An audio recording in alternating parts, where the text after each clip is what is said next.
Good afternoon, Tenno. This is 2 Fissure Fridays on one Friday. I must be out of my fucking mind.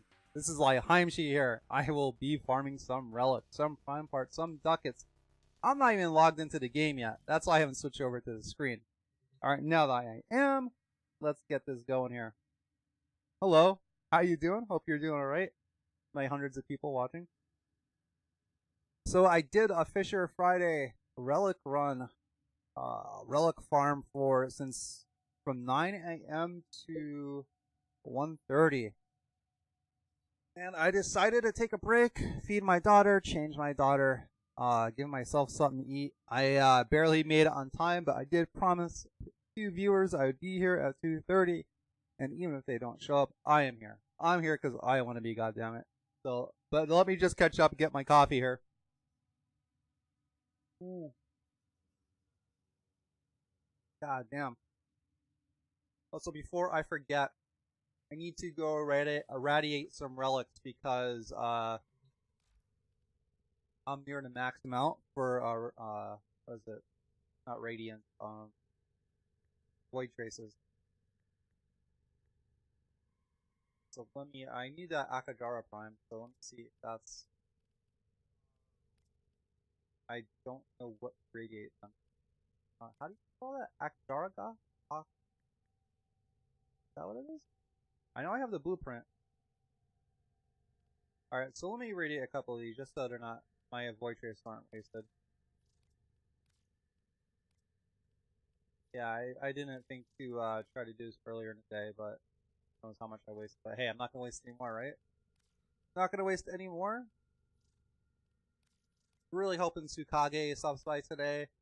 Really want to share the fact that I figured out how to get my questions, my game principle quotes to go and not repeat. Alright. And I think that's all I need to just get started with some Fissure Fridays or Fissure Friday action.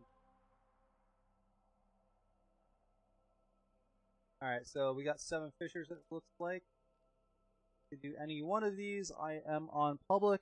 Now, since I did rush to get here, I just want to make sure I have everything good to go. Alright, my mic is unmuted. That is good. I have streamed for an hour before with my mic muted. It is quite embarrassing. Alright, just want to make sure the sound is going in-game. Okay, I just saw my the audio mixer on OBS react to the menu, so we're good on that front. And it looks like the quotes are already going, so let me get that a projector source. Alright, there it is. In case you're new to this stream and you're wondering why I have these quotes in the lower right hand corner, it's a couple reasons, but to sum it all up, I want to learn more about game design. I'd like to discuss with viewers game design principles from credible sources instead of us all just going off the cuff. And I think a big part of it is when I started streaming, which I pretty much still am in that phase, I had a habit of shutting the fuck up while I was streaming, which is a big no-no. So by talking about game design principles from legit sources and applying them to the game I am playing, it keeps me talking, and occasionally it does foster discussion, legit discussion between me and any viewers that may be watching. Why I'm so happy to show my regular viewer, Tsukage, is because he gave me some feedback that he did think it was cool, but it was kind of repetitive. Reason being is I didn't know how to code in JavaScript, how to pull a random thing and not have it repeat. But I put the midnight oil in last night, and after a few hours of struggling, I figured out how to do it. If you don't know anything about programming or whatnot, I won't bore you with the details, but I did figure it out, so I'm pretty happy about that. And these should cycle through about every 10 minutes or so. And it looks like we got a quote from, ooh, it just changed on me. I think this has been running the whole time, actually. So let me restart this. Because if this has been running the whole time, it's actually going to... well, we could actually let this run. We could let it run. It doesn't matter, because this would be random anyway. So we could let it run, and then it will stop once it runs out of quotes. And then I can just start it over. It's not a big deal. Alright, so let's get started with some fissures. It's only 3 minutes, so let's fucking go for it. I have to say, man, I mentioned this once in a while, but I am on the ketogenic diet, and as such can't really have the coffee how I like it with a bunch of sweet fucking nonsense in there, but I just had some coffee. I made a cup of coffee with some heavy cream in there. It does taste delish. Pretty happy about that. So, another reason I am doing these game design quotes, now let me minimize OBS right here, because I have everything going. It's going. It's streaming. It's going. Right? So before I actually get into Jesse Shell's quote here, his lens, and as a side note, these lenses are a big part of why I'm even doing this, right? So in addition to everything I said why I'm doing analyzing game design principles and applying them to the games I'm playing, is when I was doing some research into streaming, right? I kept hearing, like, you gotta find your niche, you gotta offer something that no one else is offering, etc.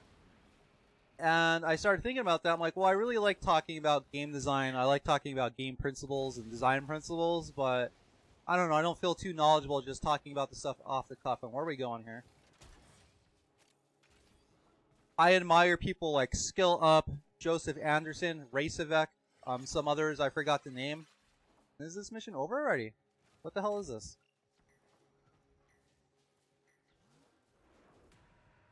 Razo Can. This name seems familiar.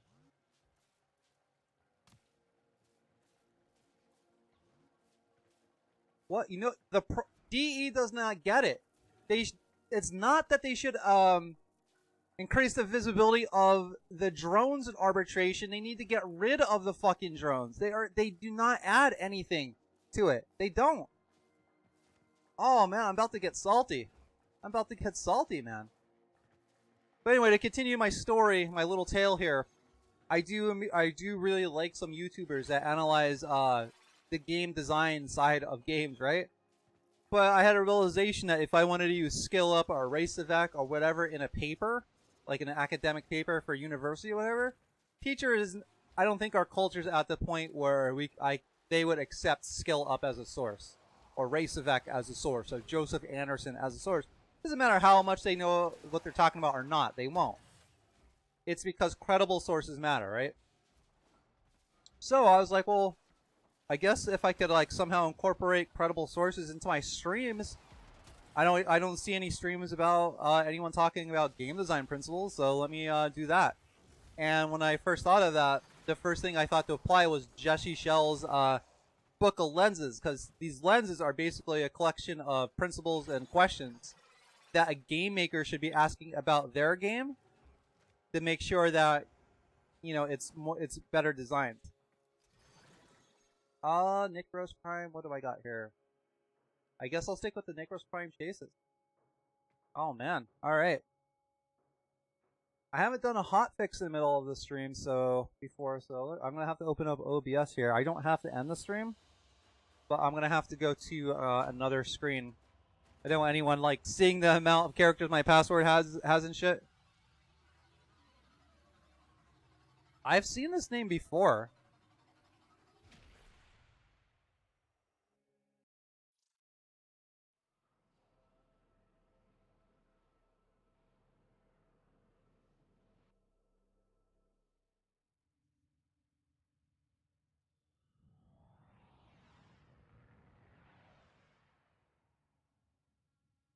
Alright, so let me get out of here. I have to actually ESC out of the game. Let me see what Rezocan says before. Alright, stay in your mission. I am not in a mission. Let me go to the chat screen. This still shows the game.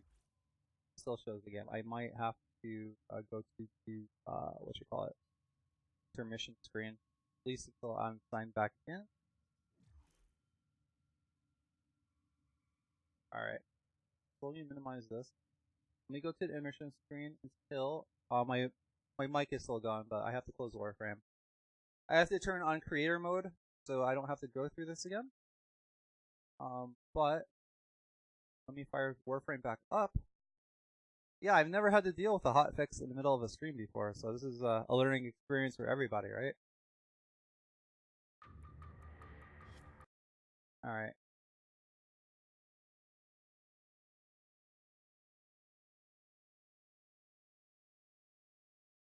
Okay, probably not the most entertaining thing to watch.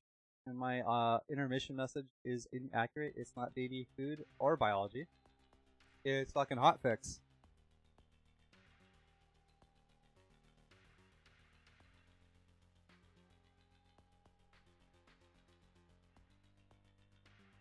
I love this music, by the way.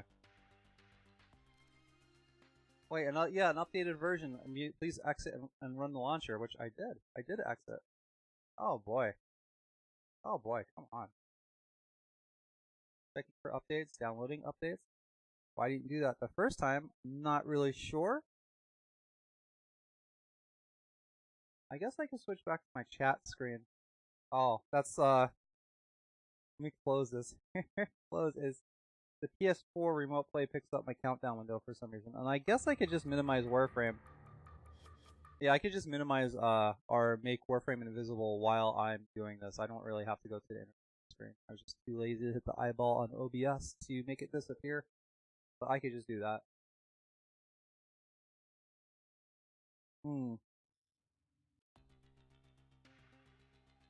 Love this music.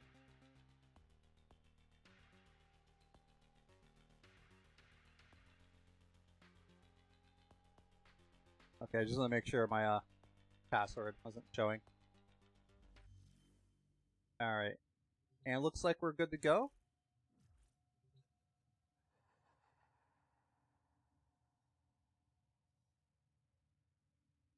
And yeah, we're back in this game. We're back in the game. Warframe should spawn up any second in the chat window. I think. There we go. So yeah, we're good to go as far as this is. Oh wow, it's my operator. I was wondering what the hell that noise was. I think my operator looks full of shit.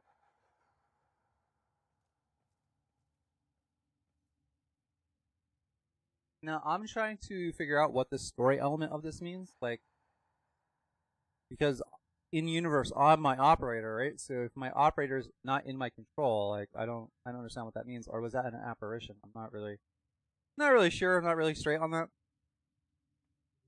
And let's make sure I'm not wasting any standing. Yeah, I am. Actually, let me get a couple relic packs. I'd own. Make sure there's nothing new. Let me pick up 3 of these. My daughter's doing like turbo hand against the mouth mode. I don't know if she's audible, but she's making quite the ruckus. But hey, you gotta roll with it. Dad thing.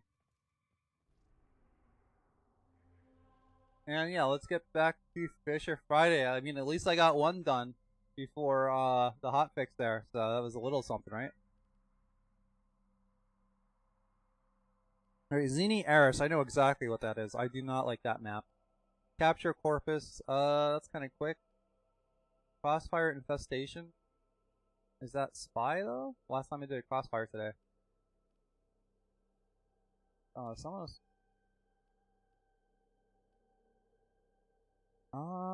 Don't know how I should. Rezo Cane? Let me, whisper.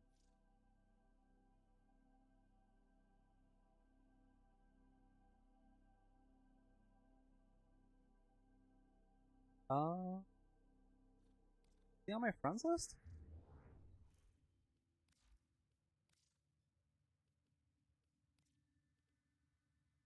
Flip that friend. I think that's from before, earlier today.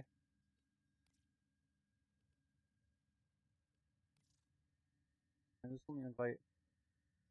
Because I know my connection's pretty solid. I don't know what his connection is, and I'm not trying to have 1 frame per second stream.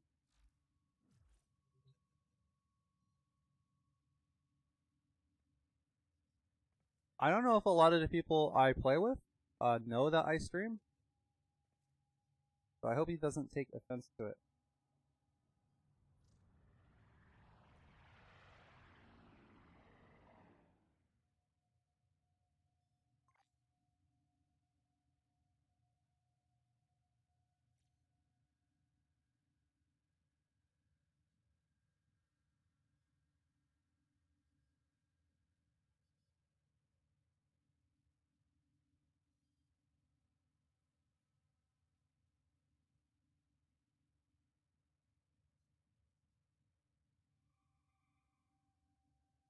Yeah, like I don't mind waiting, but I can't expect my stream to grow if I'm waiting around 10 minutes for someone in a fucking menu, you know what I mean?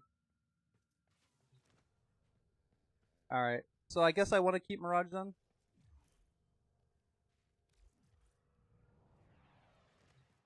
I'll just keep Mirage on. That's going for another hour. I guess let's do the ones that have shorter duration. 14 minutes. Capture. I guess I'll do a capture. Why not? I'll do a capture. It's not a big deal. Alright. Yeah, like when I'm not streaming, which isn't a lot, like there's not a lot of intersection I have. What am I trying to say?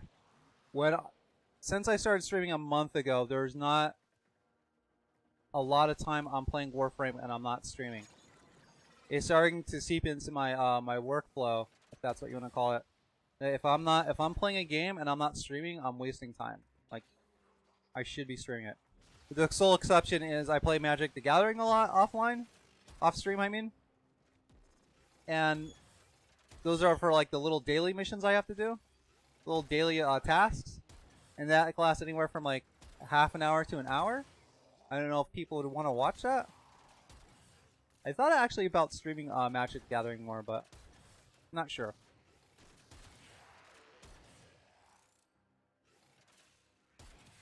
Yeah, I have a ribbon on this, and it has insane punch through. It has like 4 meters punch through.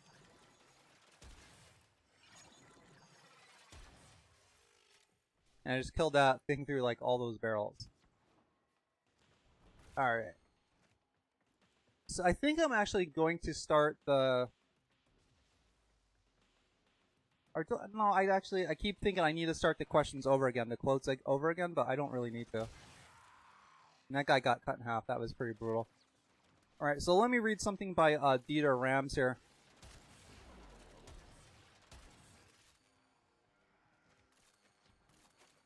Alright, so Dieter Rams says, good design is thorough down to the last detail.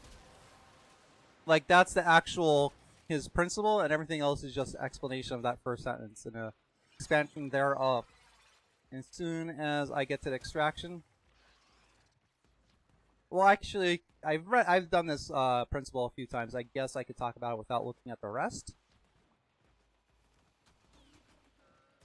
And there's a couple principles about, I think maybe Don Norman actually talks about them, like design. Good design is unobtrusive. And what Dieter Rams is talking about here, I believe, and I'll look at it as soon as I get to extraction, which is about to be in like 3 seconds, is you don't want to have anything on a design or about a design that does not help increase its understanding and discoverability.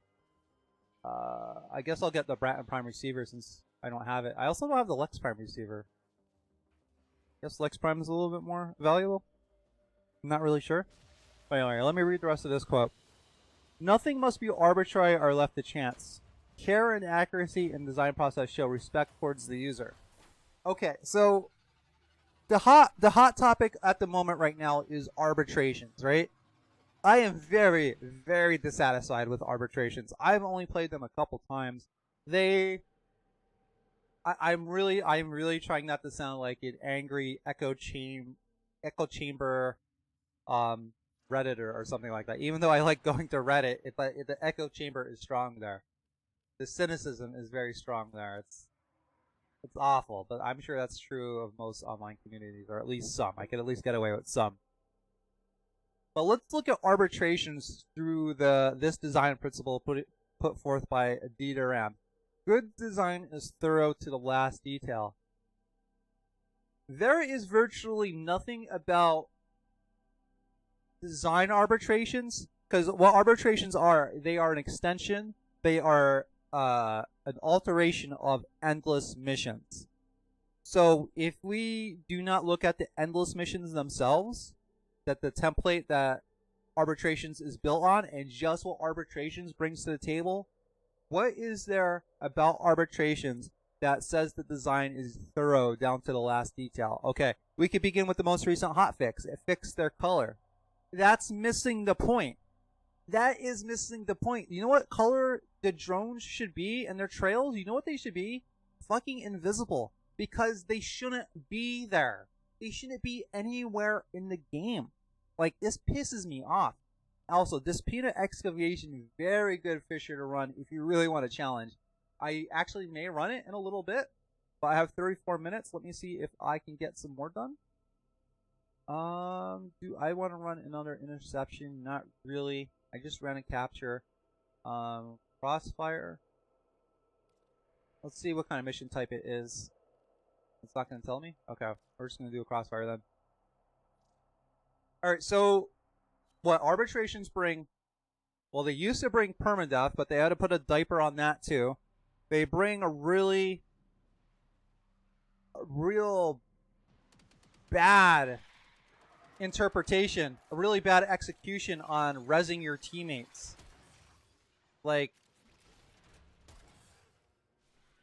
so they bring a really bad resurrection side grade.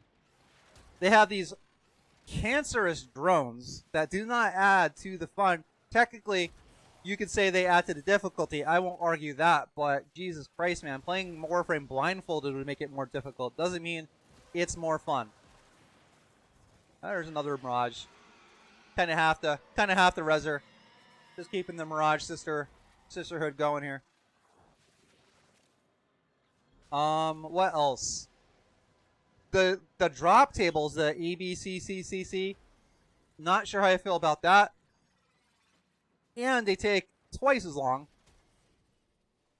And I don't understand that at all. It's more rewarding just to run a non-arbitration mission.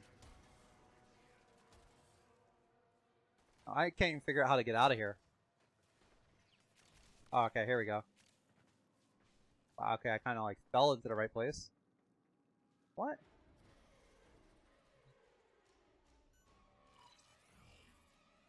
So there is. I'm trying not to speak in hyperbole because I was just telling someone before today, a mechanical engineer that stopped by. Like I place a great deal on like using the word some, all, nothing, every. Like there's a difference between those terms. A great difference. All right, I don't know. So, but I'll tell you this. Here's what I can't say. The design of arbitrations do not give me the impression that the majority of the designs, or most of the designs, were thorough.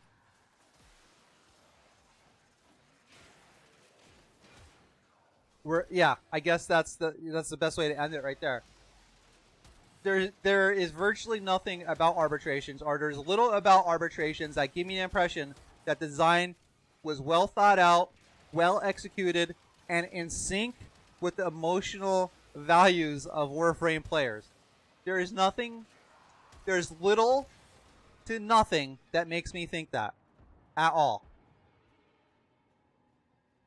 When I see threads on Reddit where it says arbitrations really makes me think, like, does DE play their own game? It really begs that question to be answered. Did they actually play this shit before they released it? Because if I had to take a guess, if I was a betting man, I would say no. They did not play their own game before it was released. They did not play arbitrations because I am sure there was some feedback that it sucked. But at the same time, how is arbitrations? How was it even released in the state it was? Who is going into these arbitration prototype missions and like, wow, these drones really add a lot to the game. I'm having so fun with these drones, just sucking the fun right out of the game. And I forgot to switch to the play screen, so let me do that. But I was chatting a lot, so I guess that's okay. You know, like, oh my god, oh my god. So no. The design mission arbitration was not thorough down to the last detail. Let's also go through this. Fulfilling a purpose are like tools. A good design is unobtrusive. Products fulfilling a purpose like tools. This actually might be a different design principle because I think the last one is good design is thorough. Oh yeah, this is a new one, and I'm still gonna lambast arbitrations based on this new principle from Dieter Ram. So he says, Good design is unobtrusive. Products fulfilling a purpose are like tools. They are neither decorative objects nor a work of art. Their design should therefore be both neutral and restrained to leave room for the user's self-expression. Now, with Dieter Rams and Don Norman, they are like product designers. And what I mean when I say product designers, that is a shortened way of saying they designed like their goals, their strengths, or whatever, their history, their work experience. It lays mostly in the design of physical products. So like a lighter, a stove, a radio, furniture, things like that. But with Don Norman, at least, he used to work at Apple. His book, it is updated to include like digital media. But the thing is, these principles that they both espouse, they can be applied to anything that is designed, which is pretty much anything artificial. And I just like trying to take these design principles from product designers and apply them to digital media such as video. It's something I do enjoy. Now, do I do it well? That is up to the audience. I know I'm rough. I know I'm rough around the edges still, but I'm trying. I'm trying to get there. All right, rescue. Do not want to do with Bolivar Phobos. I'm gonna try that out. Why not? But yeah, we're gonna apply this to arbitrations because they are such trash. They are such trash. But instead of me just saying just trash and not why, I'm gonna go deeper into it. Depending how the gameplay is here though. Oh, this is just the Zinni Eris map. This isn't all that great. I did this before, like 2 times today. Did a defense and an interception on the same map. Alright.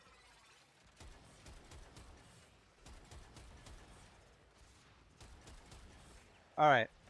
So, good design is unobtrusive. Products fulfilling a purpose are like tools. Alright, so let's begin with the first statement. Is an optional mission unobtrusive? Like, I don't have to go play arbitrations for anything. I mean, there are some loot drops that are locked behind arbitrations. Outside of that, because I wouldn't consider any of that mandatory for the rest of the game, I wouldn't consider arbitrations unobtrusive. However, if I want the drops in arbitrations and I do not enjoy arbitrations, then yes, it can be considered unobtrusive. But to say arbitrations are obtrusive simply because they have loot behind them, loot's locked behind them, their rotations or whatever, that's like saying every mission is unobtrusive, and Warframe, as soon as you create your account, should give you every drop and every weapon in the game. Like, where do you draw the line? But as a whole, an optional mission is not, it's not obtrusive. Okay? What else? I wasn't looking, almost fell down the pit there. Products fulfilling a purpose are like tools. What purpose do arbitrations fulfill? They're supposed to be some kind of boon for endgame vet players that are seeking a challenge. I think they utterly fail at that, but we'll talk why in a little bit. Or they don't succeed drastically more than what endless missions already offer. And I am going to argue that normal endless missions are better than arbitrations as far as a fun factor goes. Drops are a different story, but fun factor, yeah, definitely. Mostly because of drones, but we'll get into that. But yeah, that's what arbitrations are supposed to be, like the elite missions. And no, they do not do that. They do not fulfill that. They are neither decorative objects nor works of art. That doesn't so much apply because, again, that's from more of a realm of product design, where you're trying to design like a chair or a tool or a lighter or a stove. You're designing that to be neutral. And Warframe's design is anything but neutral. It definitely has very strong aesthetics, right? But I guess the larger part of arbitrations, neutral is well, it doesn't. Arbitrations don't even succeed at that because they give buffs to specific frames, so it's not neutral. And because of that, I would say arbitration buffs, like the buffs to your primary weapon in Warframe, they really should not be there to begin with, because that takes some of the neutrality out of it. But while we're talking about that, if arbitrations are supposed to be endgame boon for endgame players, then giving us these little diaper buffs it goes against that. Because we're already seeking out content that's a challenge for us because we're so overpowered. So the last thing I want going into a mission that's supposed to satisfy that need of challenging enemies, the last thing I want is a fucking buff.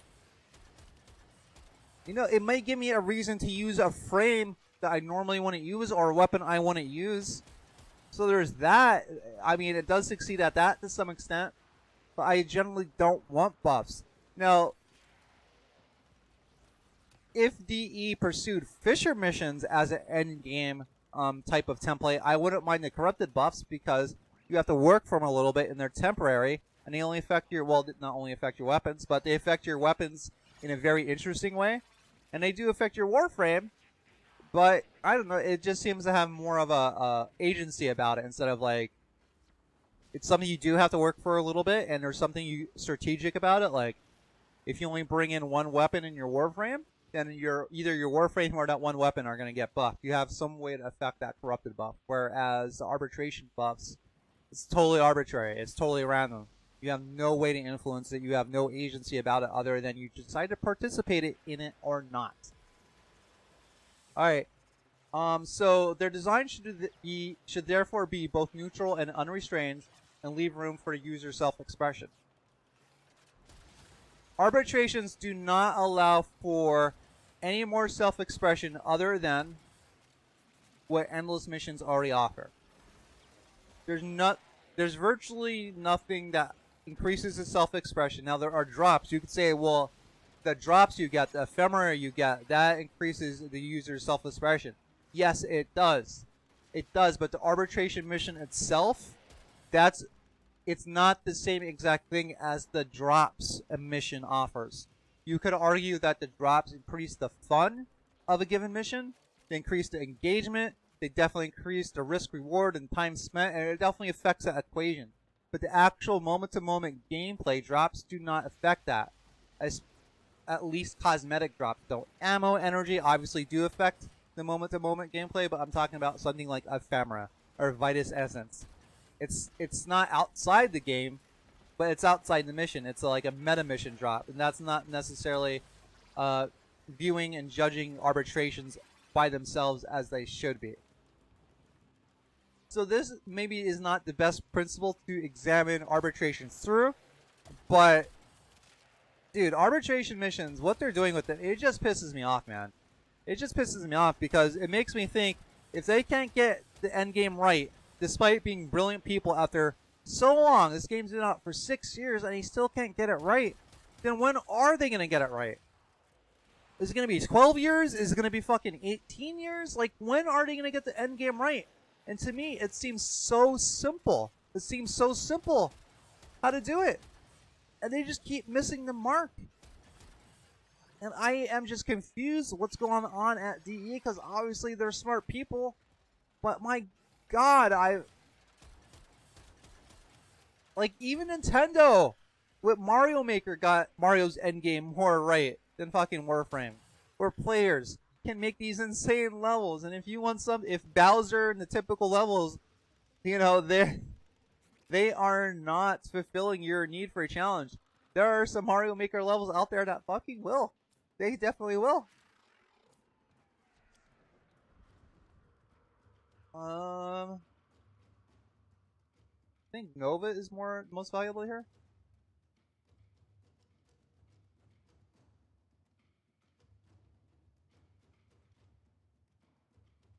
Alright, battle.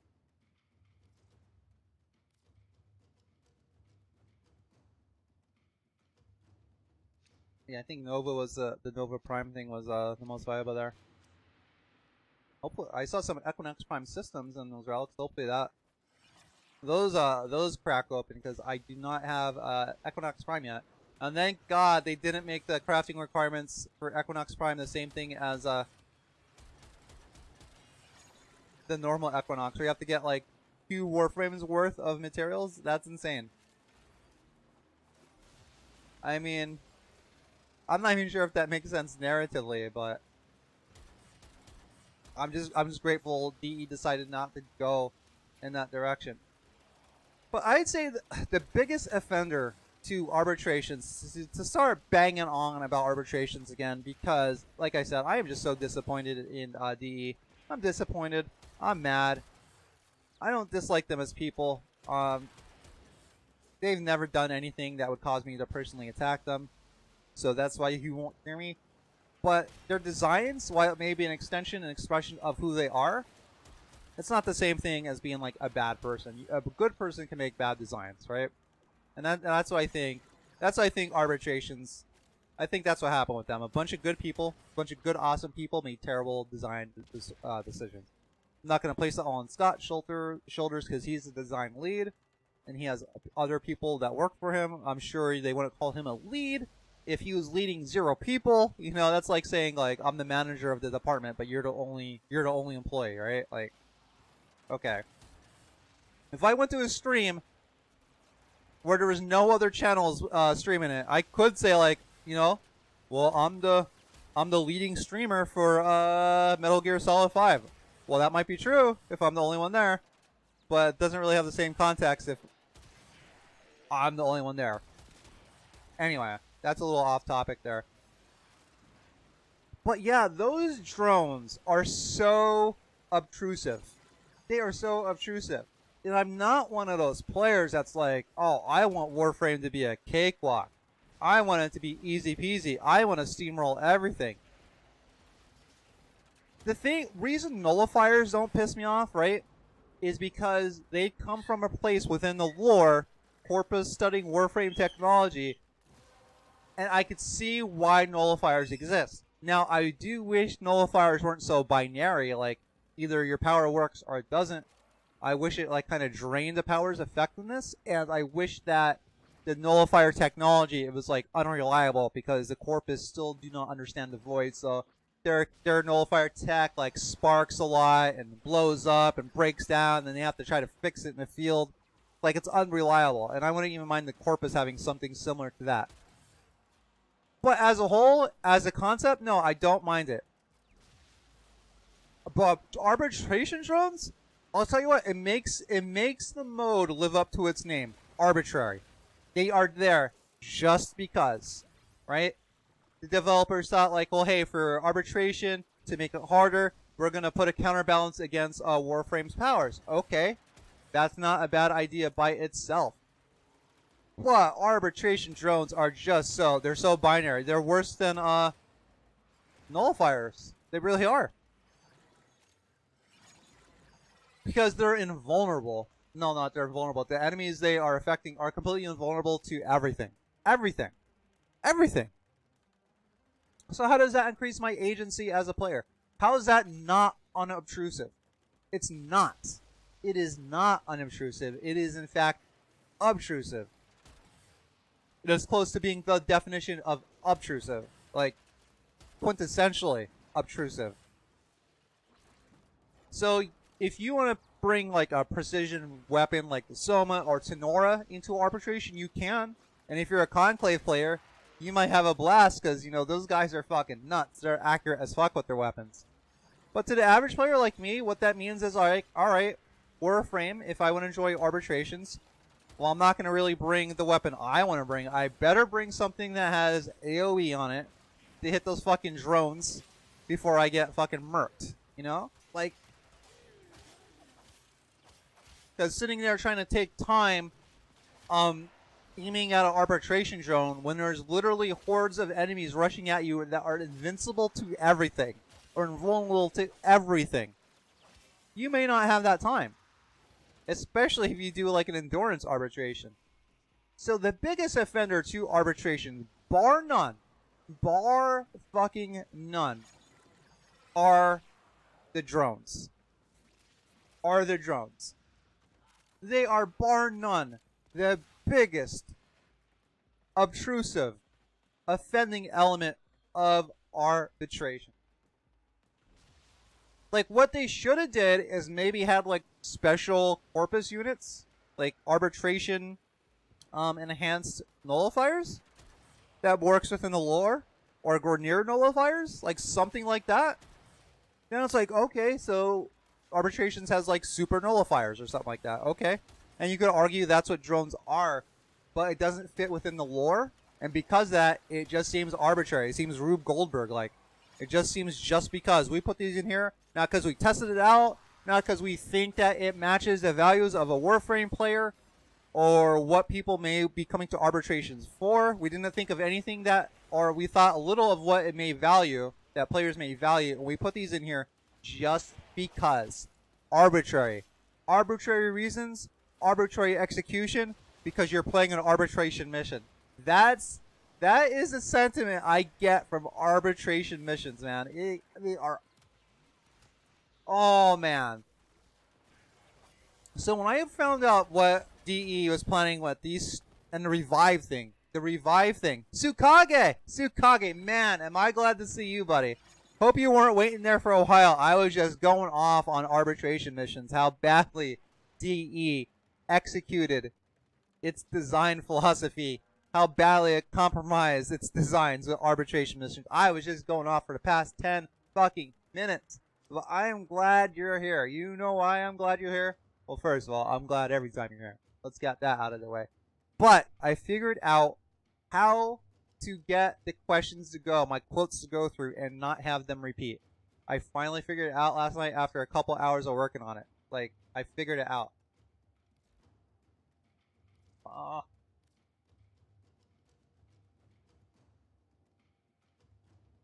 Hope Tsukage is still there. I may have missed him coming by. I was so heavily ranting about how dissatisfied I am with arbitrations that that I missed Tsukage if he did come by.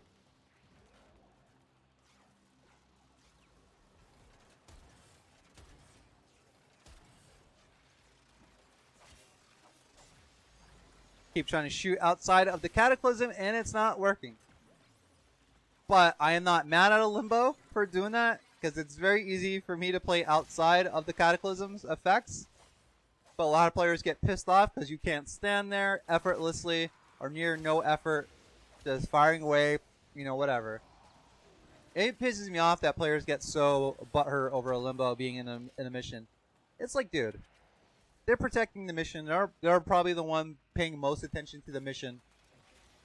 If you want to go kill dudes, you can. You can use your Warframe powers or, you know, gasp. Go outside of the Cataclysm. That's all you have to do. Asukai, glad to see you're still there, man. So I guess you heard everything I said about the quotes. Yeah, I figured it out, man. It took me a while last night. I also added some new quotes. And I haven't repeated a one yet today. Not even one.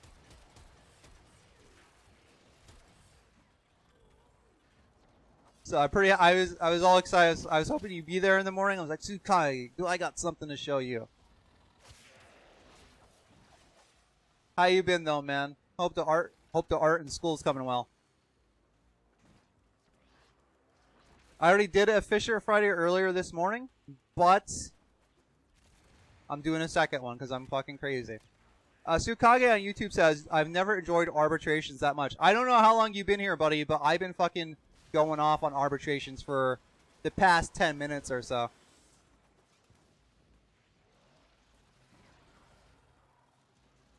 I think I might actually tell my squad here.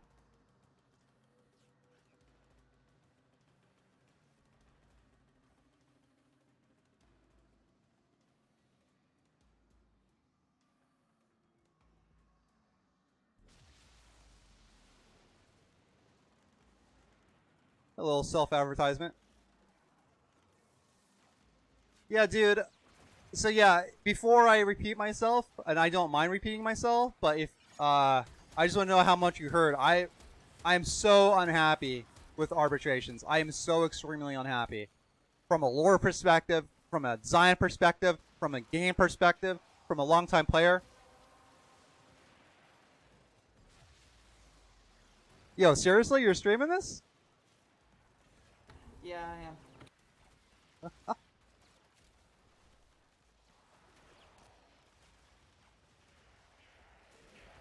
Well, that is a Kawiki Dink and awesome.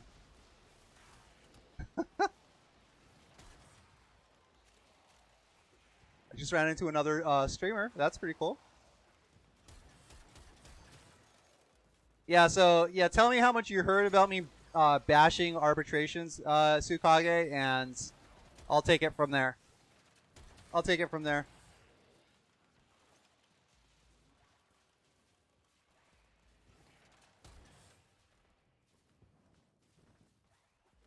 It's too late, overkill. It's too late.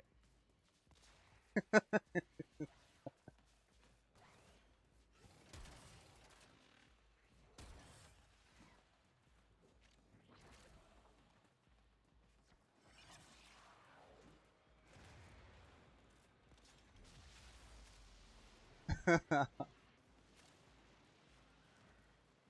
guy, I don't know if you just caught that. I have another streamer in the squad here.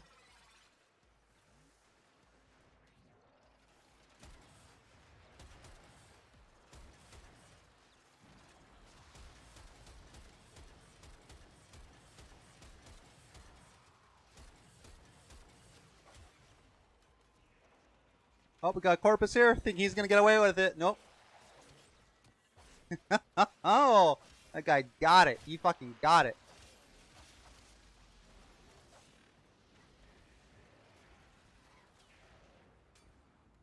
I didn't really account for maybe running into another streamer when I'm playing, because it's not like I'm going to be streaming and watching that streamer stream at the same time. That'd be a little ridiculous. So I don't really know how to handle this situation other than it's cool. It's cool.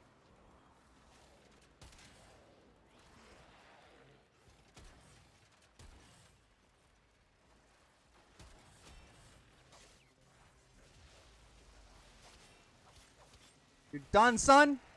Ah.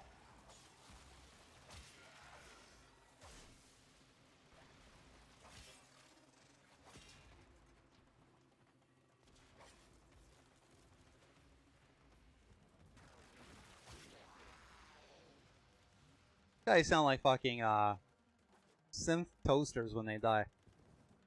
Don't disagree with the sound. I mean, it's unique to them.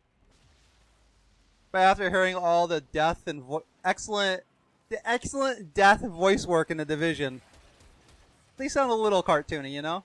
But Warframe's a little cartoon, cartoony, probably from its anime roots, you know.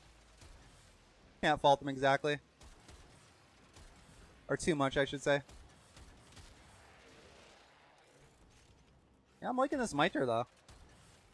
I mean, I have it. I got a ribbon for it. Might as well use it, right?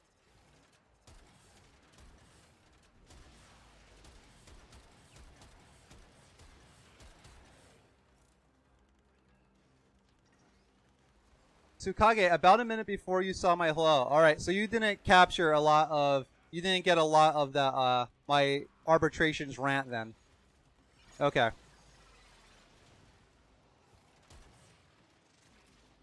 Alright, so...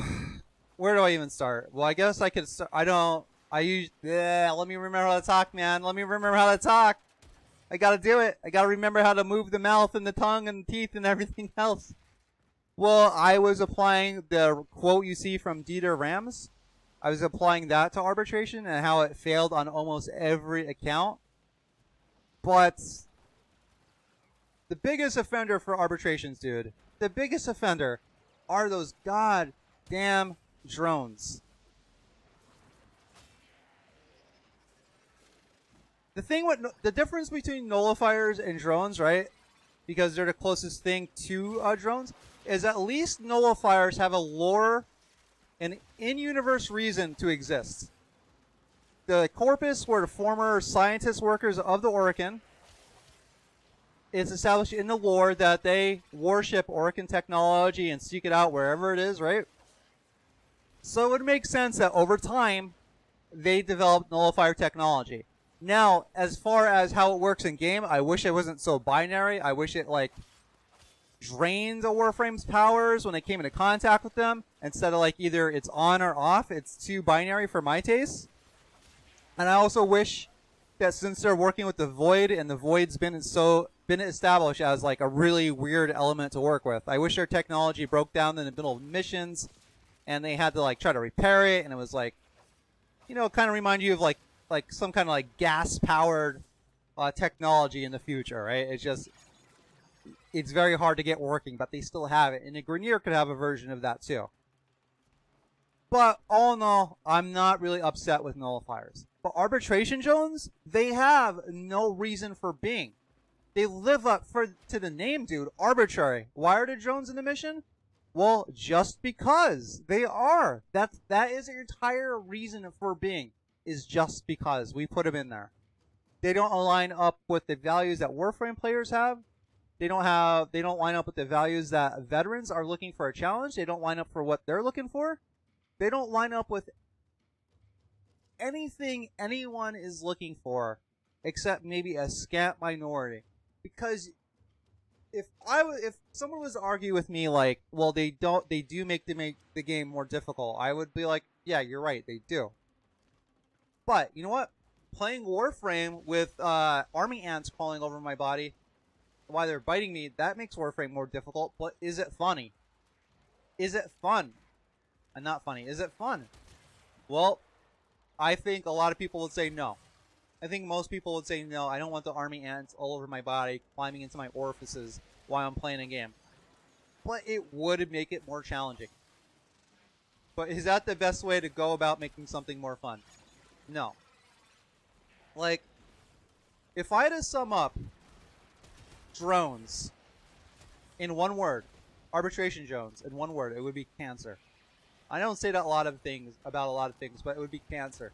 And this revive mechanic they put in, also cancer. You know, I was never really for or against the permadeath thing. It just seemed like, again, a really arbitrary way to increase difficulty, right?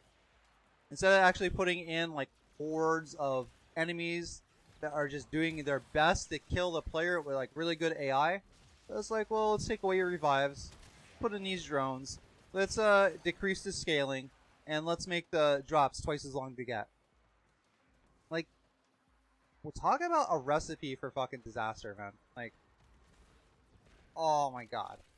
Now they made the scaling the same as non-arbitrary endless, which is what they should have did to begin with. It confounds me that scaling was slower in arbitrations than it was in normal endless. It confounds me to no end.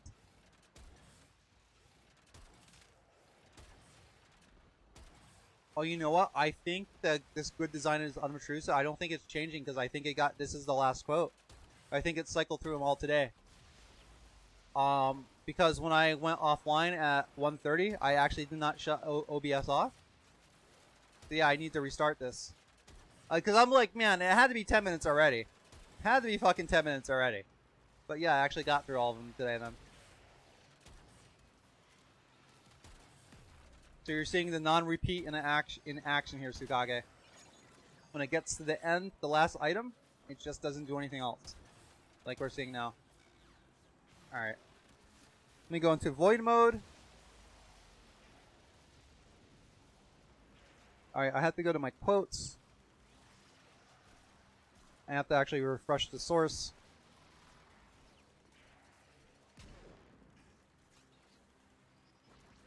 Alright, there we go.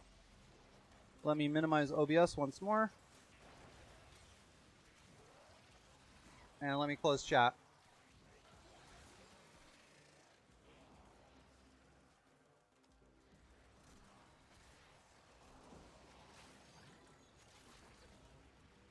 It looks like I missed a lot of reacting. Okay, so next quote. Let's see if we can apply this to Warframe or arbitration. Whatever's more fun for me at this moment.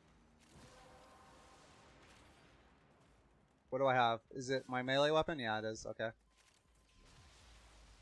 Unlimited channeling? I'll do that. Alright, so. First quote of the new Fissure Friday. Too many announcements cause people to ignore all of them. Or wherever possible, disable all of them. Which means that critical and important ones are apt to be missed. Feedback is essential, but not when it gets in the way of other things. Okay, there's not too much arbitrations material I could get from that, but there's plenty of Warframe material I can get from that. I don't know about you, but it didn't take me too long after firing up Warframe the first time to shut off pretty much every sounds pop up, every notification I could. Like, I got tired of the Lotus telling me of these stupid 15 endo alerts. I got sick of hearing Ortis. When you unlock your operator, I got tired of him interjecting in the mission with pointless, trivial comments. I shut that off. And what I found was, and why it relates directly to Warframe in this instance, this quote, is shutting all that stuff off. It remained off when I was in a story mission. So I'd be supposed to be hearing like these, critical storylines, but they would be silent because I shut them off. I shut them off because I felt like I was being burdened down with an overt amount of notifications. Like, Jesus Christ, man, I just don't... Like, Lotus, I don't need to know the ghouls are invading. They invade like every other week. Like, I don't need to know. If you want to tell me something interesting, how about you tell me the Gornir are planting the ghouls in the Plains of Eidolon? What is the Lotus doing when they're getting planted in there, or however they get there?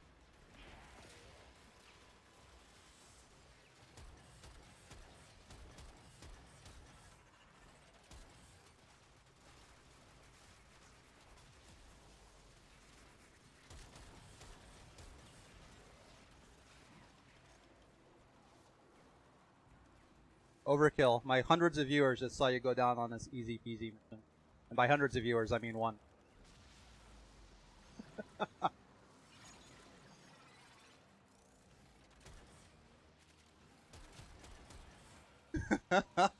But seriously, how the fuck did that guy die? A limbo, no less.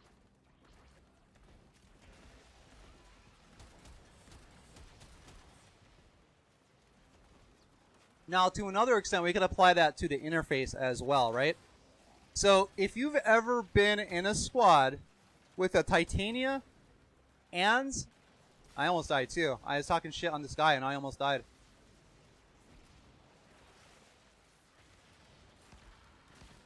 Do I have quick thinking on? I'm not sure.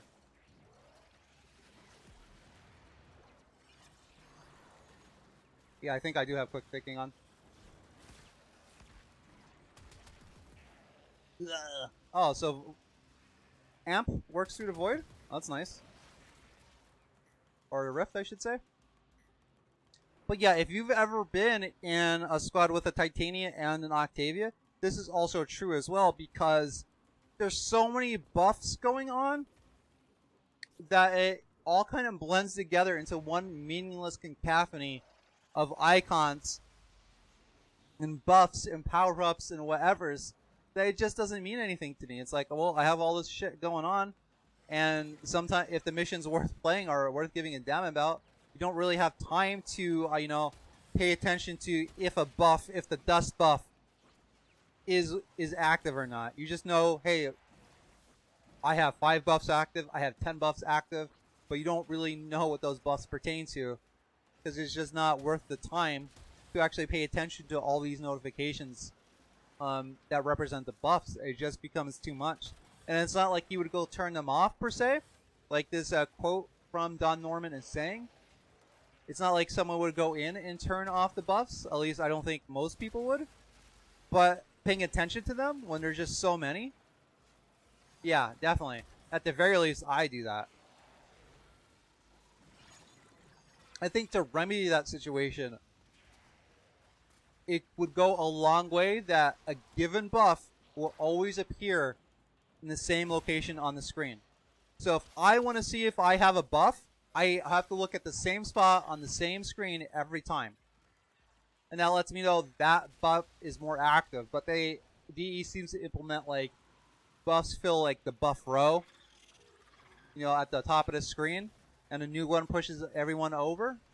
So I don't know exactly where to look as new ones become active, Now, that does place future constraints on the amount of buffs that Warframe can introduce into the game. It does create that problem.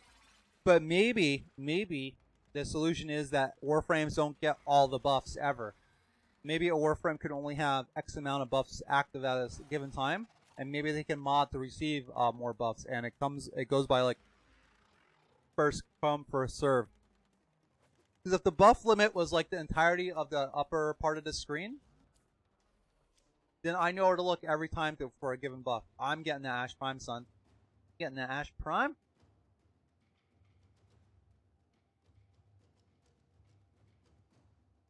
I'm getting that Ash Prime, son. And I think that's it for us. I'm not really trying to do an endless lift mission, an endurance lift mission. I mean, you could. I've done it before when I first started out, and goddamn it, I still forgot to try to max out that Cygnus. I always keep forgetting that. Always keep. That's kind of redundant, right? I keep forgetting. I keep forgetting to pull up the Cygnus, to pull it out. Right? And I'm liking the miter. I like how it's performing from here. Let's see what other Fissure missions we got going on here. Excavation lift. Defense corpus, we just did that. Sabotage, not a fan of. Spy, not a fan of. So, mobile defense infestation.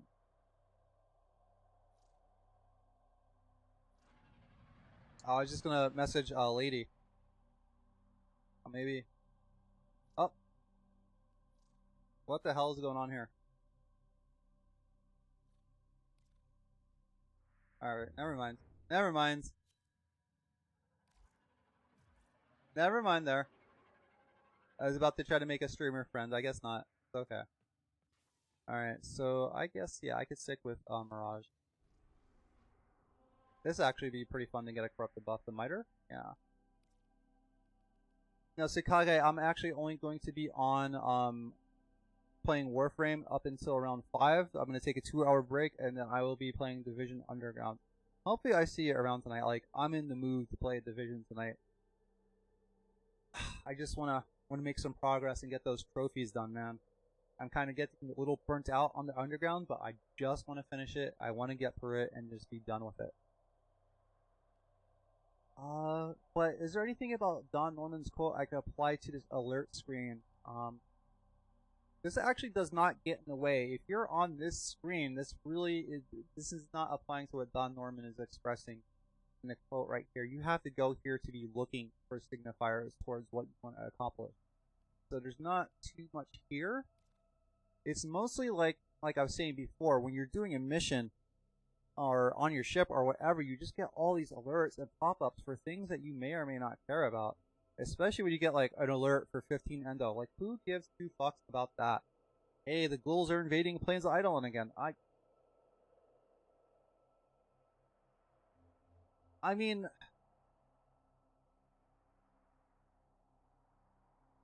see, I'm stuck because, you know, I may care about that sometimes, not for the drops per se, but just like they tend to be a little bit harder to fight, and I like that, and I do appreciate that some of the ghouls, they jump up in the air and knock you out at aim glide. I like that dynamic, but it still kind of sucks. Still kind of sucks. Like, not sure how I feel about that. Alright. So, let's go. Now, if I don't see this cycle again, if I don't see this quote cycle again, might be because the array I built, it might still be full. I might have to actually restart the page. Nope, there it goes. There it goes. Alright, so it started anew. So let's start this mobile defense. Let's get this going. And I really do need to get more Axie Fissures. Axie Relics, I mean. Alright, so this is from Dieter Rems as well. Good design is innovative. The possibilities for innovation are not exhausted. Technological development is always offering new opportunities for innovative design. Innovative design always develops in tandem with innovative technology. It can never be an end in itself. Okay. So I think the key phrase here, now, for Dieter Rems' principles, the first line of these, like the first sentence, that's actually the design principle, one of his like commandments that the community and his fans had given them. That's the name. He didn't say it, alright, they're the design commandments. There are principles he's followed all throughout his career that have led to great success for him. I was gonna say, why isn't this starting? But the second sentence, I think it's almost as important as the first, because the possibilities for innovation are not exhausted. Like, we're nowhere near the peak design for any goddamn thing. Like even something like the wheel that could be greatly implemented on. And as far as Warframe goes, oh my god, there are so many designs that need more innovation in them in Warframe. Like, oh. But to DE's credit, this is where it gets a little bit tricky, right? Discussing Warframe and innovation. One of the reasons Warframe is in the kind of like segregated design situation it's in is because DE is constantly innovating Warframe. It's constantly going forward. And the rest of the game, sometimes it just can't keep up with what's come before. And then we get these isolated, half-baked systems that we hope that DE will come back to. Sometimes we don't. Arbitrations cough cough. So DE innovates Warframe. It does. If it didn't, it wouldn't be here. But I think they need... I think they need to slow down their pace of Warframe innovation and innovate on systems that are already in the game. That's how I personally feel about that. I think the greatest offender, I think the greatest tragedy of Warframe's current development cycle, its development process, is Archwing. If you've ever played a game called Zone of the Enders, right? That shows you what you could be doing in Warframe. And when you have your Archwing equipped. That shows you clearly the type of movement and fun you could have with space combat. But they made it. They made it as part of their rapid innovation and development cycle. It got made. It got put out there. And then it got left in the dust. And then DE may look at the numbers for Warframe. Oh, I finally have a corrupted miter, and I'm nowhere near the target, the objective. I'm out here jumping off walls, talking to myself, well, talking to Sakage about design principles. Alright. Into the blackness we go. Alright.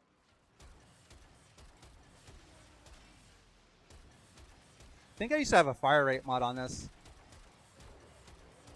But unlimited ammo also works just as well. Oh, this is nuts. I love it.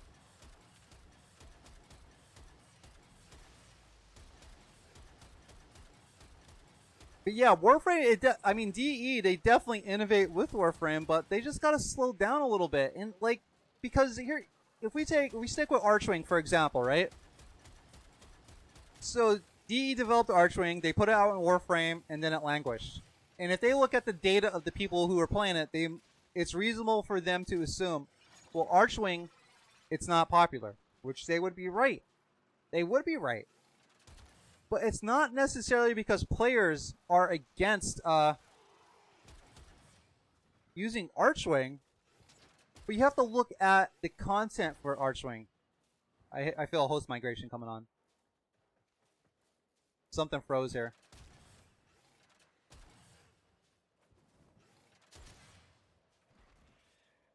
What is going on here? Alright, we have some lag or something going on here. I can't use my abilities though, that sucks.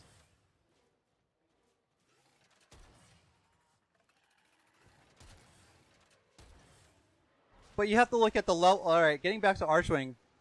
They suck. They're terrible. Because I would feel that when people first engage in Archwing based on the trailers and the fact that, you know, you're flying, the feeling, the emotional value that is most akin to that is like a sense of speed and freedom, right? You're flying through space. You're zipping around. But what do the levels offer for Archwing? A bunch of, like, corridors and walls that you slam into. That if you want to go fast, you're going to pay for it because you're going to bump into shit. And not only bump into it, you're going to get damaged and possibly die. Like, that's the Archwing experience. And that is terrible. What is going on here?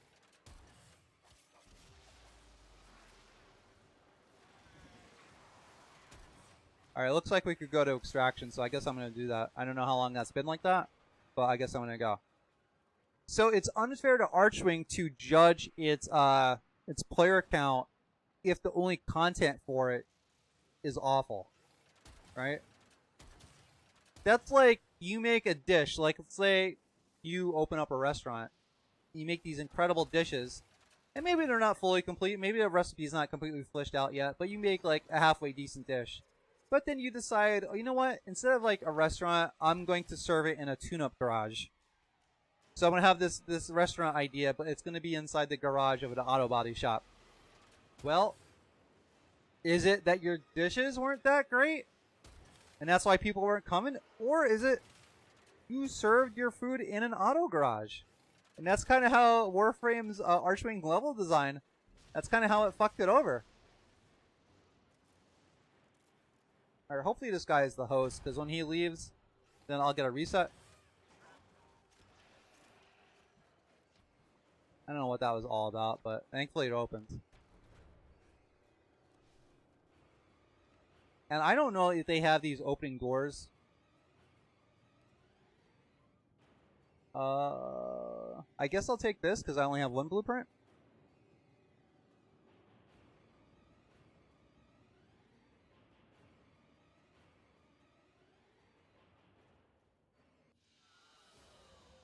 That's interesting. Okay. So one person extracts, then we all extract. That's actually okay. It's not like I want to stay behind in a mobile defense and battle the ever-increasing levels of enemies. It doesn't happen. It does happen during excavation. At least it used to when I first started, so there is that.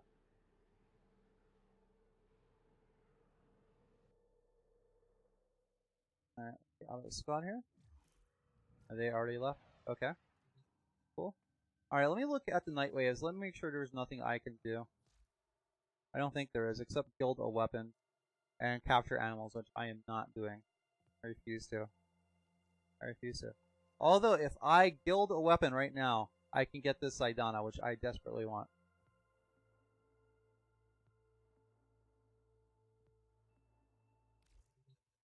I really need to get this Nightwave weapon too. Love it. I don't know what title track is playing. Well, what track is playing during the title when you log into Warframe? It's like this really cool, low tempo synth track. I love it. But I haven't been able to find it yet. So yeah, we discussed that Warframe is an innovative game.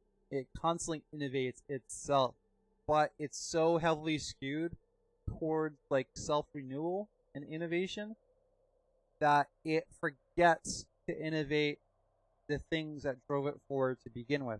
There's so many disconnected systems and aspects of this game that are not tied together. And the reason I use Archwing as the prime example, because to me it is the most glaring example. And then I would say maybe after that, it's probably like the whole PvP and PvE schism in this game. There's a strong schism between the communities, both in outlook and gameplay, and I share that schism, but unlike most PvE 10.0, I don't dislike PvP in Warframe. I'm not saying like I'll take it out of the game. But it bothers me that, you know, a Warframe I may love in PvE, it may behave completely different in PvP. I don't like that. I don't care about the power level. I don't care about that. I'm looking at it from a lore perspective. Why doesn't Nikros work the same way in PvP as he does in PvE? Like, but anyway, we got a new quote. I don't want to get too much on that. Alright, so this one is from Mark Rosewater. He says, you don't have to change much to change everything. Now, I think this requires a little bit of an explanation here. A little bit of a pre-explanation. Let's see what, I just did mobile defense. Do I want to do a sabotage or anything? Don't I get to go through the portal and fight the boss? I think I might pick that. So yeah, let's pick that. Now he is speaking of from his experience as a designer for Magic the Gathering. And the thing is, Magic the Gathering compared to Warframe, it is a much, much more concise experience. Like, the core loop of Magic the Gathering is defined. They're not, if you ask the designers at Magic the Gathering, they will say, yes, they do experiment with the game, but the game itself is not an experiment, right? Whereas you ask the developers of Warframe, I mean, Steve has said a couple times on stream that they're not entirely solidified on what Warframe is, that it is an ongoing experiment. So the reason I say that is I think for Mark Rosewater's quote to hold a lot of water, hold a lot of weight behind it, you got to have a very well-defined experience. You got to have a very well-defined core loop.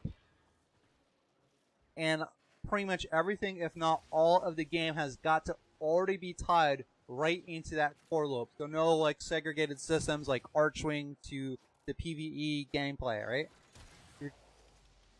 For you to change one little small thing and for it to change everything, the core loop has got to be like the center of a spider web, and everything, and I mean everything, changes that is connected to that spider web. Warframe has several different spider webs with their own centers. That's the problem, right? That's the problem why it doesn't apply to a game like Warframe as cleanly as it should be, to be honest with you. Because when you have everything in a game or in any experience dedicated and an extension of the core loop, then if you make one slight change to that core loop, then yes, you can, in essence, change everything, right? So in Warframe, let's say I'm very used to doing parkour in a game. Now I'm not saying this would be a good change, but what if they took away parkour?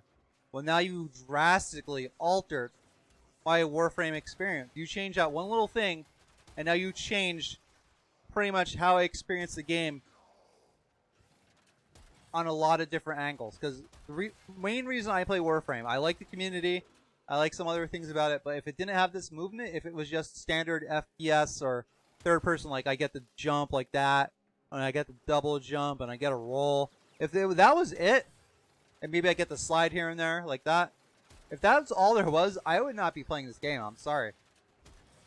But it is the parkour, it is the movement. That is why I play this game.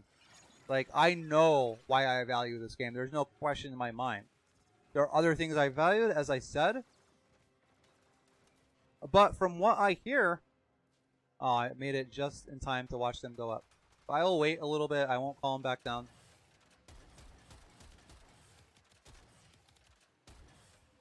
All right, now it should be good. All right, who's shooting me?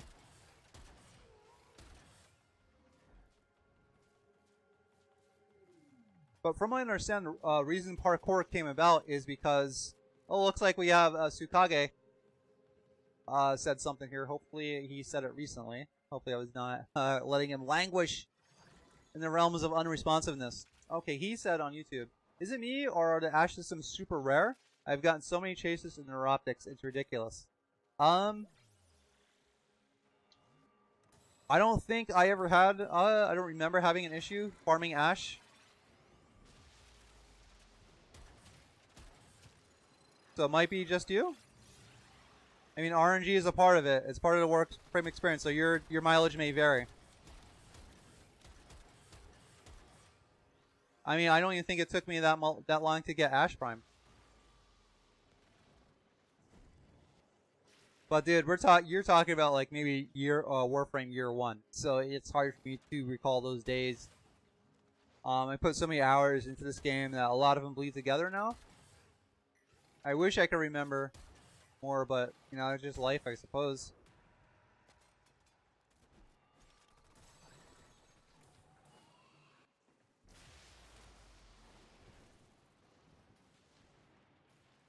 Where do you even farm the ash chases or the ash parts from? What boss do you have to fight to get those? It's been so long. Like I said, I don't even remember.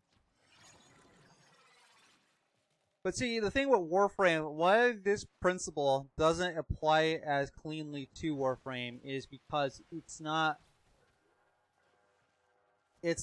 design, what it wants to be, it's not very well defined. And I am not even saying that's a bad thing. I'm not saying it's a good thing. But as long as DE keeps viewing Warframe as an ongoing experiment, this principle, it doesn't apply it doesn't apply as strong as it normally would. Now, I remember talking about this specifically for the Division. That would apply a lot more to Division because Massive definitely has a defined vision for the Division. All right, Tsukage said you have to farm Manix. Oh shit, really? Yeah, I don't remember that at all, buddy. I guess when I had Ash, I had to farm a boss.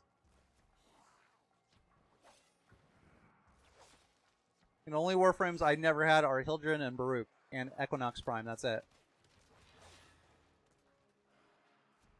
I'm trying to think. Did I buy Ash? No, I don't think I did. I think I farmed them.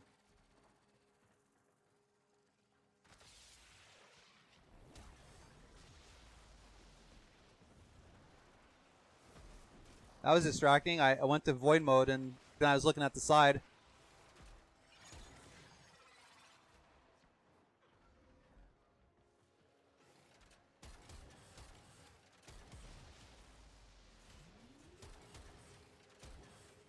Alright.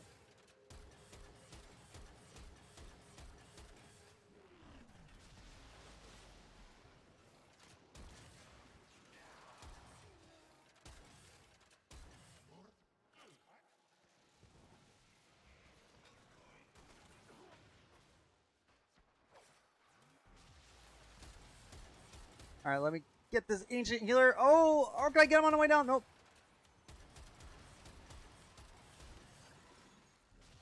I mean, I guess I'll get that. That's pretty rare. So I guess I already got the Aklox built, but why not? Yeah, but if you change like one thing in Warframe, it's not really going to change everything because, well, I guess the key of this phrase is how it actually is phrased. You don't have to. It's not saying if you change one thing, it will. Kind of implies like it's a possibility.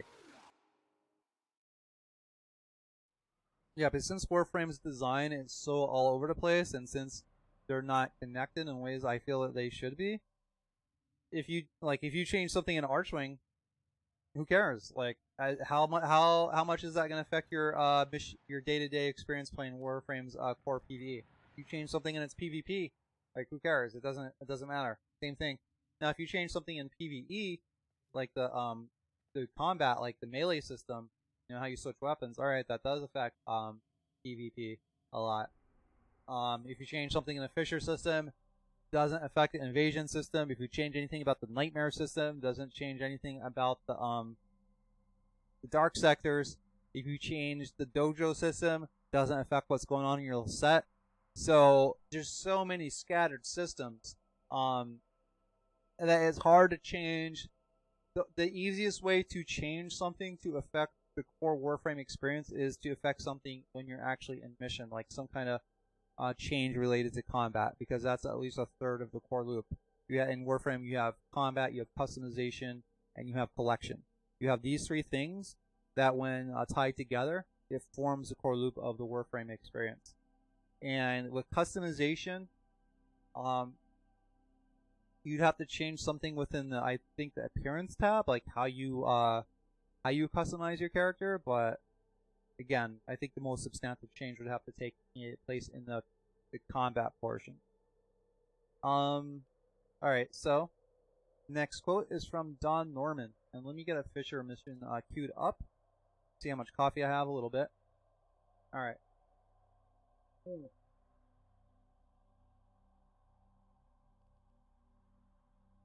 Alright, so this is from Don Norman. Feedback has to be planned. All actions need to be confirmed, but in a manner that is unobtrusive. Feedback must also be prioritized so that unimportant information is presented in an unobtrusive fashion, but important signals are presented in a way that does capture attention. And I think that's was harkening back to what I said before about being in the same party as like a Titania and Octavia. Like, the feedback you get the over the buffs you have, it's just too much, and it doesn't really seem it's planned out other than, hey, these buffs are going to go at the top of the screen. Like that's their plan.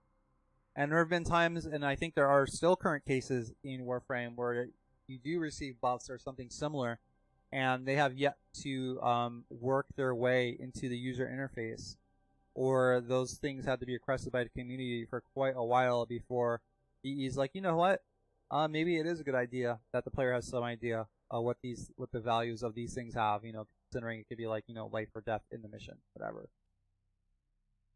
So that sabotage was okay. That seems more like a solo mission to have fun. And I just did the defense not too long ago. Excavation. That could actually be fun. I think I want to change for Mirage though. I think I might still stay with the miter.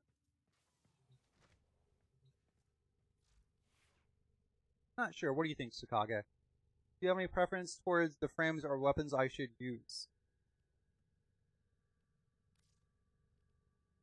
I really don't have any preference other than, like I said, I don't have Hildren or Baruch yet.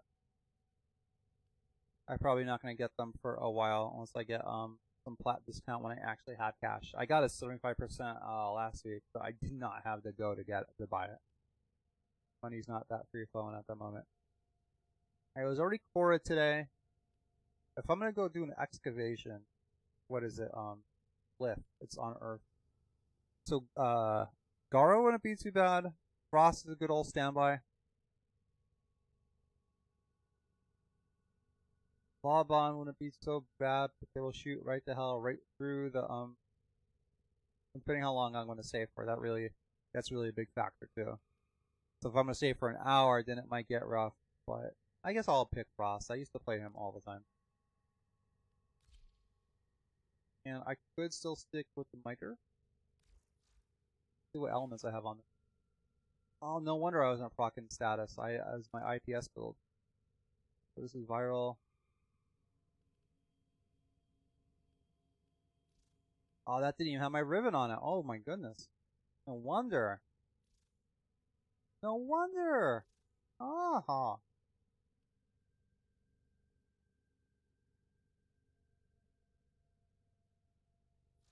Alright, and let me switch to Carrier Prime because the miter doesn't have too much of an ammo reserve. So let me use ammo case for this. I almost never put weapons on my my Sentinel.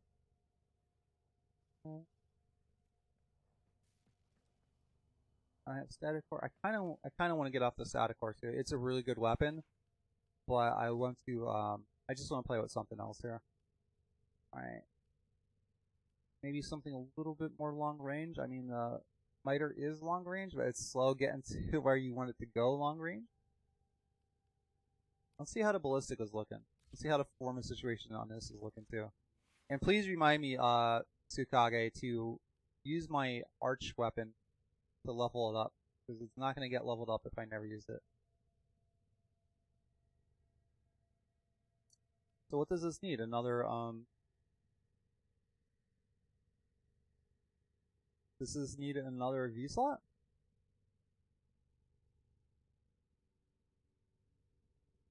Where the hell? I just saw the prime. Be like target cracker. Oh, so I need 2 more points. So this would need a forma for me to use. I mean, I could just go normal target cracker. I guess it's alright. Actually, you know what? Let me do it now. It's not like I don't have the forma. And this is kind of a funny weapon to have. Alright, so I'm going to forma this. Wow. I definitely want the Seeker on this bitch. Alright, so Prime target cracker, where are you? So I'm gonna put on this on there. There we go. So we still have we have gas. That's interesting. Although against if I do plan to stay here for a while, which I might want corrosive, so let me put electricity on here. Green gas is fun, but be a little bit more practical. Alright, so the only thing I'm missing from here is auger pack. I have everything else on there that I want. Alright, so this is kind of interesting. This is a little viral, corrosive, and then viral again. And carrier prime, and there we go. Oh, let's check Frost. I haven't played this guy in ages. He used to be like my #1 frame man. Crucible. Yeah, let's pick the non-crucible version. Alright, armor's decent, vitality, prime continuity. Let's get that going here.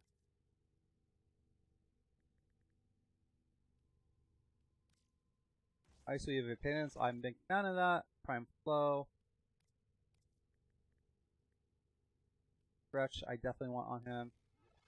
They won't overextend it. That's the question.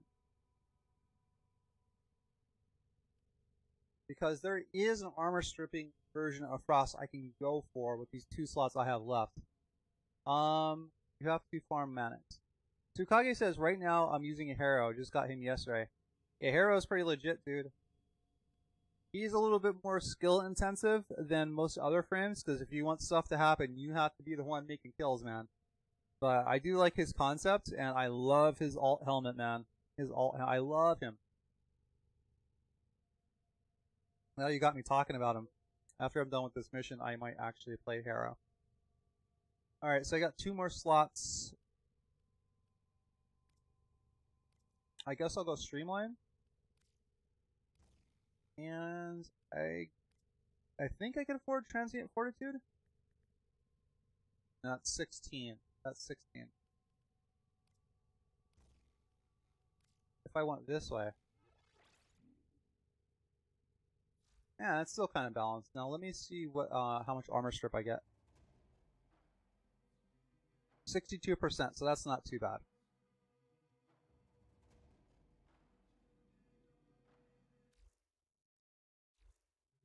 Yeah, it's been a while since I played this game with the music on.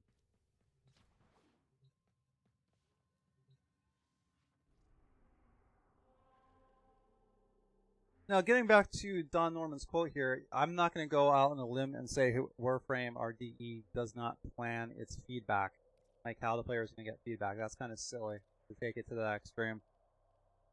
But since they do not know where the game is going for sure, other than they just hope it keeps going so they can keep doing what they love, it's hard for them to really plan out feedback in concise and consistent fashion, and I think that's why we see so many like things overlapping one another, like literally like on screen, like excavation. Since I'm going here, we might actually see it where I have the excavation signifiers and data on the left, and I might get like a Lotus alert that goes over that. Like, don't know how planned that was.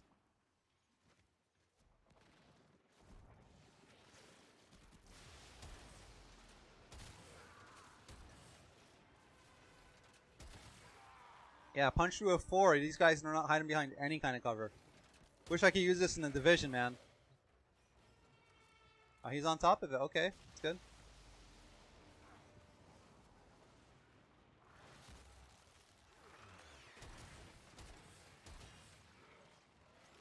Ugh. Yeah, punch through. Your shields don't work against punch through of 4 meters, man. I'll tell you what.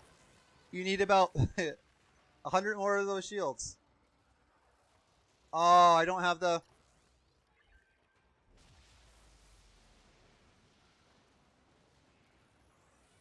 I guess I can manually do it.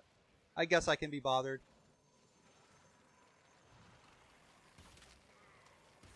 Oh, I got a ghost. Alright, looks like we got a new quote, and it is from Mark Rosewater of Magic the Gathering, and his quote is, "Leave room for the player to explore." Okay. Warframe does this very well. Very, very well. So well, in fact, that it might be to its detriment, especially for new players. That is for goddamn sure. It takes a long time to actually explore Warframe for almost all it's worth. But my god, does DE pack enough systems and content into Warframe to more than enough give players room to explore.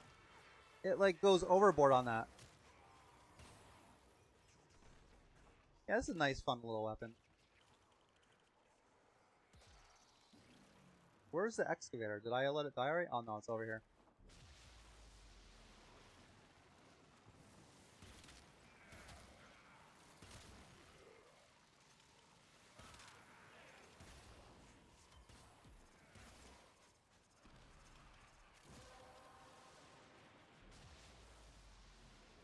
I wonder how far I could push this. There's only 14 minutes left.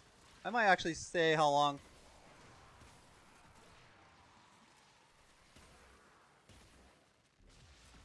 Well, I gotta get off around 5, so I can't stay.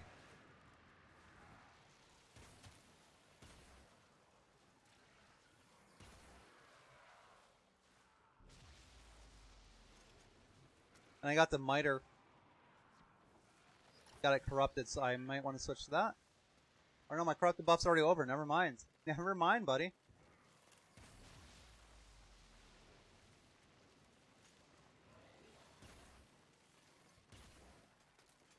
It's actually this mission where I really started to, for lack of a better phrase, started to fall in love with Warframe. It's an excavation mission on Earth. Because one, I think Earth has the best looking tile set. Call me biased as a human being that lives on Earth, but I am, right? I have no problem admitting that.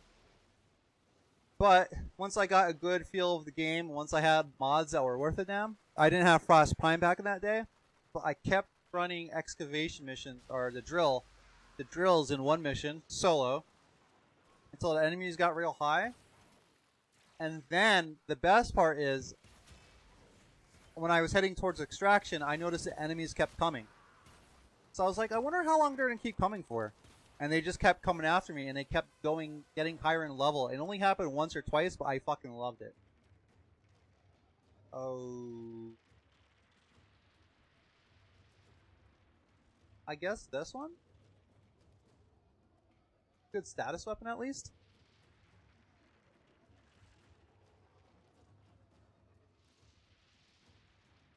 And that would definitely be a time that you can consider the game left me a room to explore. Because then I found kind of this escalating survival mission where I didn't have to worry about life support or drills. I had to just worry about like staying alive. And I found myself like hiding up in tree roots and stuff like that. And the enemies were like hiding from me. And they would only come out when I came out. It was fucking great. It was great. And I was like, I could really get into this game. I haven't really had an experience like that since though. Except maybe on Orb Valis. Never mind. On Orb Valis, if you get the wanted beacons, all 4 of them going at a time, then it gets pretty intense. Man. Alright, and I'm just jumping into a corner here. Oh, he did not like that, did he?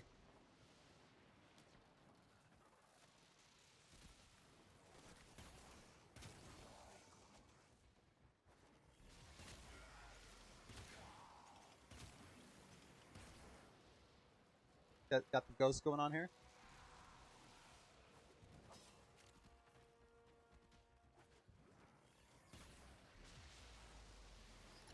This guy thinks like the Amprex is the best CC ever.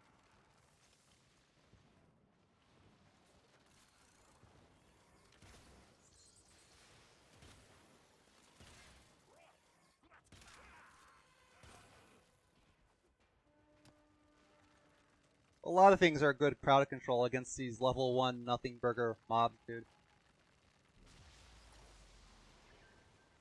Got to keep it real for that guy.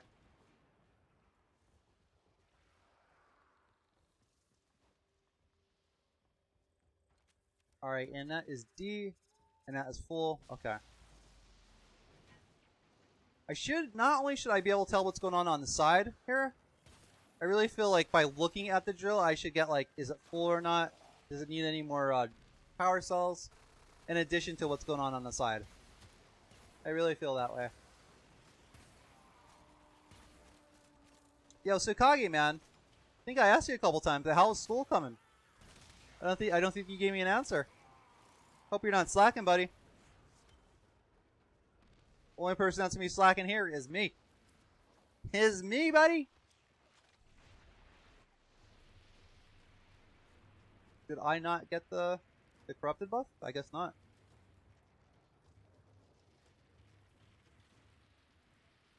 No one. He's right. No one did.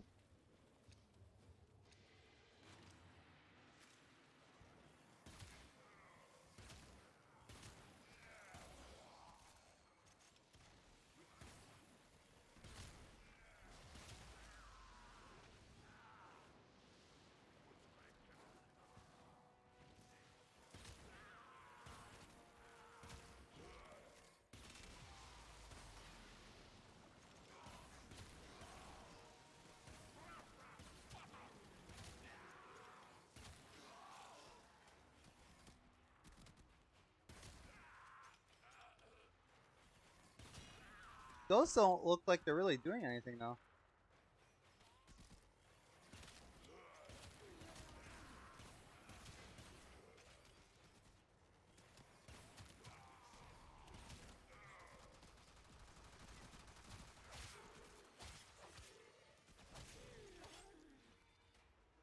Alright, let me go to where the drill's at. I guess that would make the most sense, right? So here, killing dudes and making them into ghosts.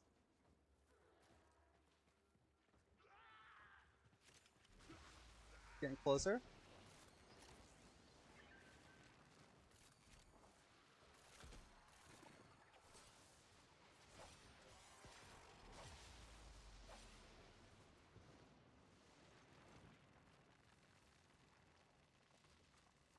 Yeah, sorry about that. I got distracted running my mouth on stream here.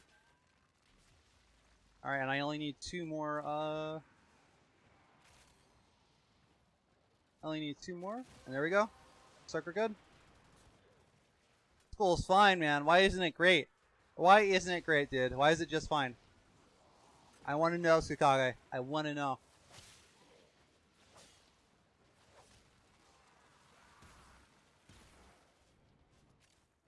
Now, if you're in that mood, like, I don't want to talk about it. Shut up. Stop listening about school. You don't want to talk about it. That's fine, man. You don't have to tell me. But until you tell me that, I'm keenly interested.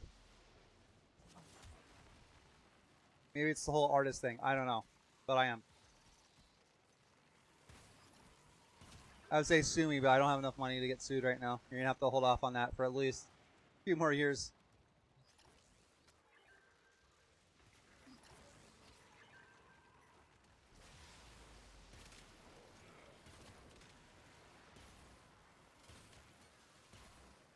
Making ghosts out of these little nothing burger guys. Who is this? It's infinite hit point guy, I guess. All right, so we all have enough reactant.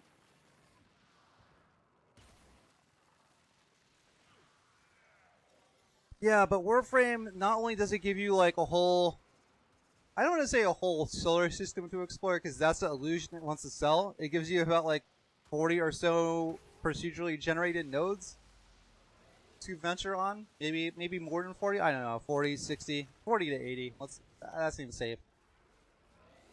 There's still a lot of room left to actually flesh those levels out, but they do give you enough like maps to explore. My 4 Redeemer Prime blueprints, so I guess I'll get that one. I guess I'll get the one I have the least of. I do need Forma. I always need Forma. Tsukage says, who enjoys school? No one. Well, when I was younger, before I knew better, Tsukage, I did not enjoy school. But my most recent tour of university and college, I did enjoy school quite a deal. So your no one thing, your no one statement falls flat on its face through the closest, not the closest, but through the bare minimum of close observations. There are definitely people out there who enjoy the shit out of school. Are you one of them? It doesn't look that way.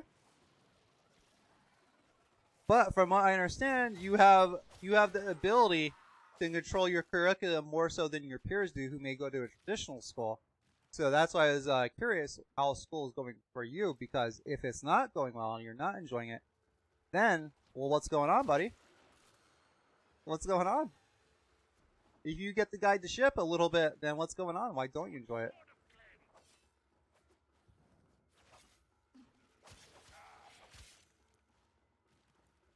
Alright, just follow the map here.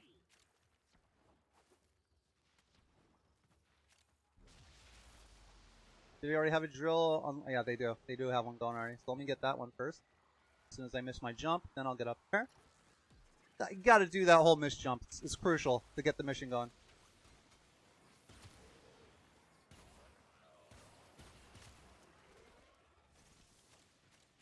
And 2 more relics. Our reactants.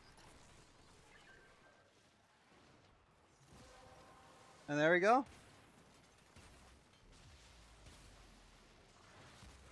Alright, you guys are getting out of here. You're getting out of here. Done. I really wish I could turn that golden Hershey Kiss shit off. I don't like it. I don't like it one bit. I've known quite a few people in my life that have enjoyed school. Most of them successful. Looks like I should go to school for aiming though, that's for sure. Alright, 47 seconds left on that. I have to figure out how the mechanics of it actually works. I initiated it in the air. Does it cascade down?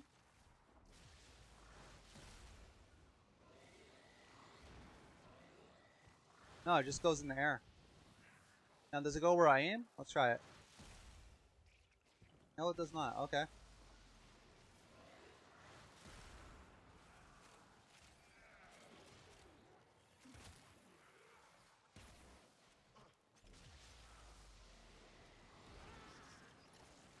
My energy's still doing pretty good. Alright, we got a response from Tsukage regarding school. We're about to read it. We're about to find out what's going on with him.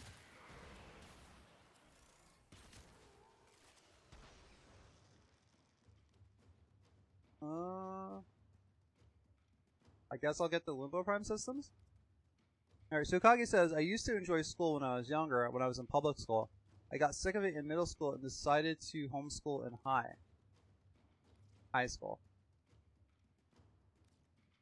Alright, so Tsukage, with your whole homeschooling situation, I believe that was your choice, if I remember correctly. So if it was your choice, how much control do you have over what you learn and what you do? That's what I'm curious about. And it looks like we got a new quote here. I can read that while I am waiting for Tsukage's answer. I'm pressing them, everyone. I'm pressing Tsukage about his school situation. Putting him on Front Street, putting him on blast. Alright. Let me pick up one of these power cells, get to a drill, put up a globe, and then I am going to read the new quote. Looks like it's... Are these the Nightwave? The Nightwave 6, the Saturn 6? Oh. Post-migration, here we go.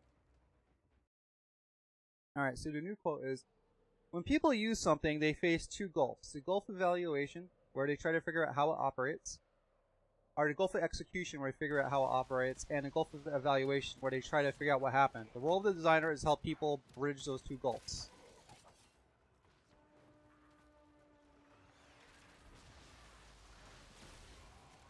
Alright, get a snow globe here. Alright, so what it's talking about is the gulf of execution. How does this work? How do I do anything?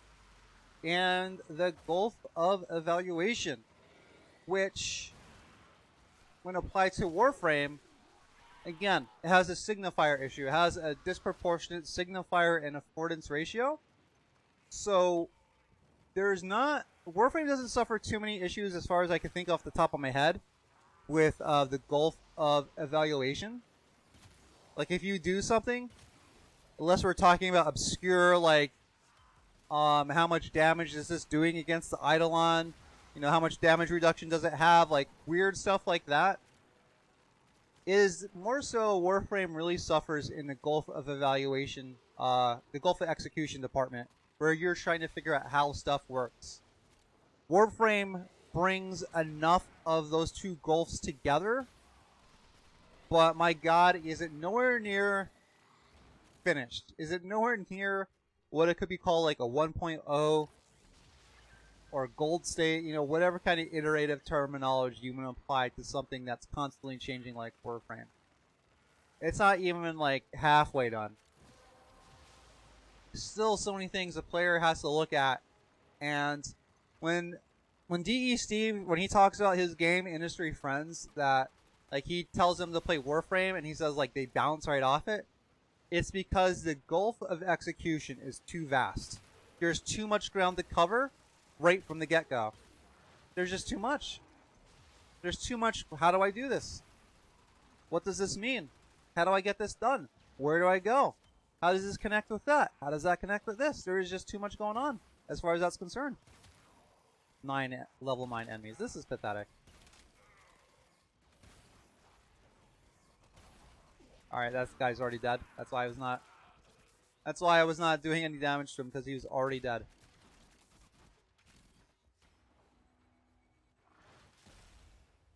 Yeah, I might have to change missions too, because this is nothing. These enemies are nothing.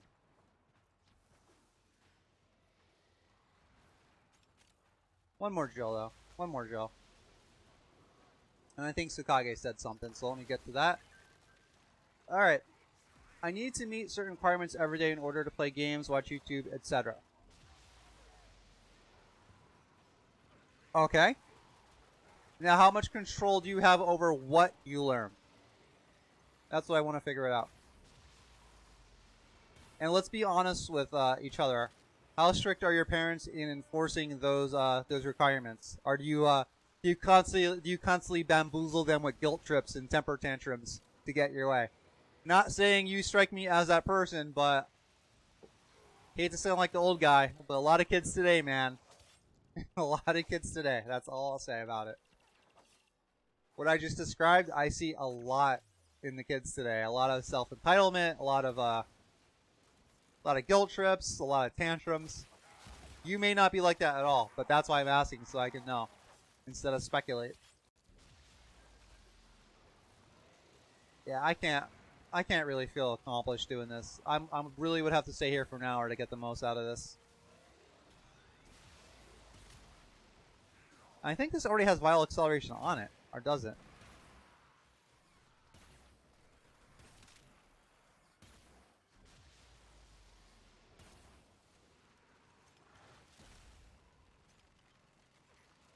They just blossom outwards like that. That's kind of cool.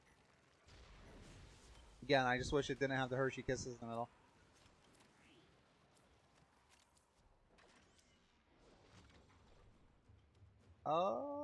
Guess I'll take that, since I don't have any of that shit, right? Alright, I'm gonna let them know that I'm not gonna keep going, and I am just gonna get out of here. Play without relic. I just can't. There's a reason I don't do lift missions as much.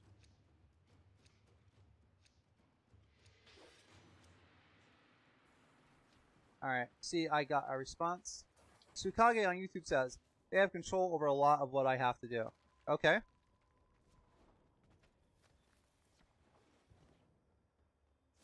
Do you have any control over what you learn?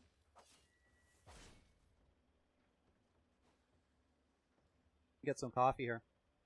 I am so happy they allowed self-extraction, or solo extraction. I'm so fucking happy.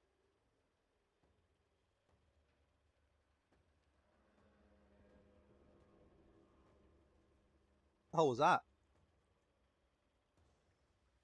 What was that noise?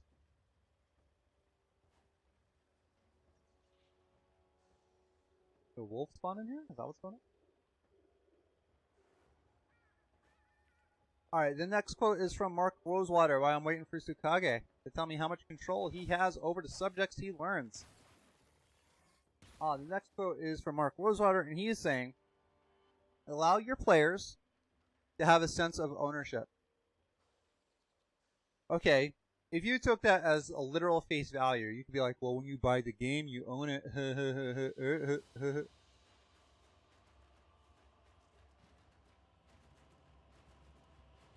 Mr. Lemon got to me a little too late there. Probably shouldn't wait until 2 seconds before I'm about to extract to ask me if I could stay. Would have been happy to, but gotta get on the ball a little bit sooner than that. Sorry, bud. Tsukage on YouTube says, I have control over the side subjects like art and animation. Okay. Okay. What are the main subjects and I'm sure your parents, what they teach you, I'm sure they have to follow some guidelines themselves. I'm sure it's not like left entirely up to them. Alright, let's see what fissures we have open, because of course we're only doing fissures on Fissure Friday Part 6. The first time I've done 2 Fissure Friday segments in one day. Which may sound like a lot, but what that comes down to is I'm simply playing Warframe a lot on Friday, and I'm only doing the Fissure missions, and I'm streaming it. That's it. That's all that means. And I made a thumbnail. Not really that great. Or that involved, I should say. Or I could do another excavation on Corpus. I wish I could reliably get excavation fissures for testing reasons, but nope. This actually may be interesting. I mean, it's always rolling dice when you do a public survival because people are going to run it all over until they get slaughtered. I might run in there and get slaughtered myself, but let's stick with Frost. Let's stick with the weapons I have. See what happens there.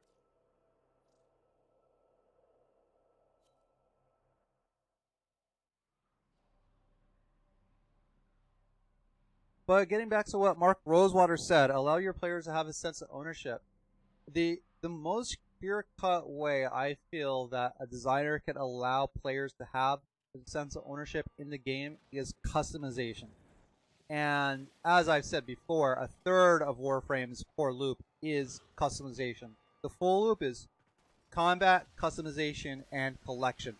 I was going to hold my hand out for the third one, but I started hearing gunshots. I'm like, alright, I don't want to get killed. So that was that. The more you are allowed to customize it, I think that naturally extends to an increased sense of ownership.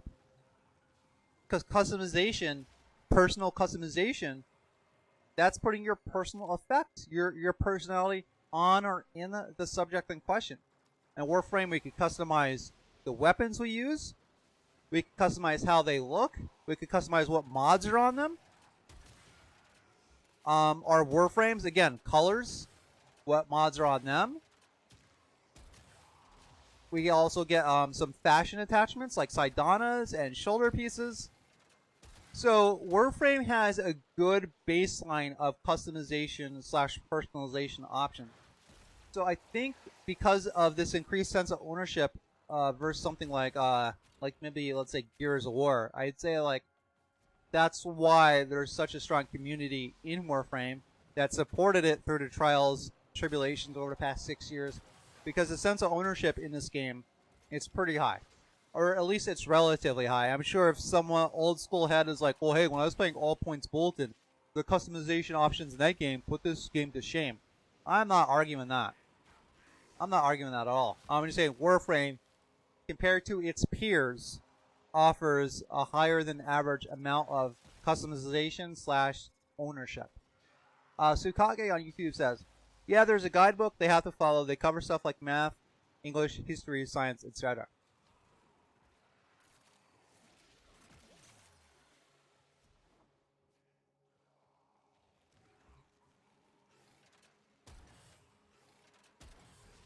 Sukage, I think I've said this before, but I want to reiterate. Your life is yours to live, and you should do whatever the fuck is best for you, buddy. Don't let anyone tell you different. Of course, you want to get the homeschooling done and try to get on to the next phase of your life. But do what is the best for you. But I think I mentioned before, like when I was younger, I used to scoff at a subject like history. I'm like, who the fuck needs this, man? All these people are dead. What does it matter? Yeah, I did speak with this about you. I did speak with this to you before. I said if you're going to study like ancient art history, you should study the Renaissance and the Hellenistic period during the Greek era or the Greece era, whatever you want to call it.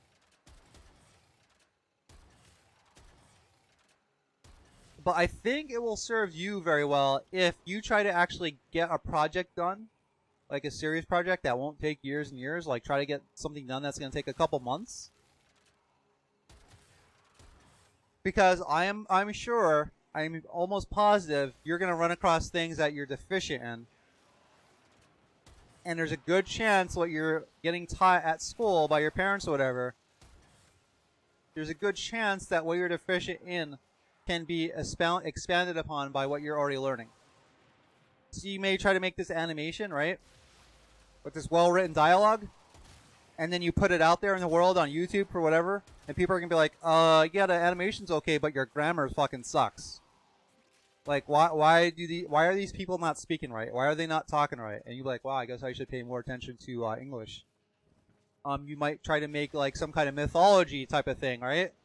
And then some YouTube commenter will, well, actually, Aphrodite didn't know Zeus until this period in history. So when you say that Aphrodite knew Zeus, you're actually totally wrong, right? Things like that.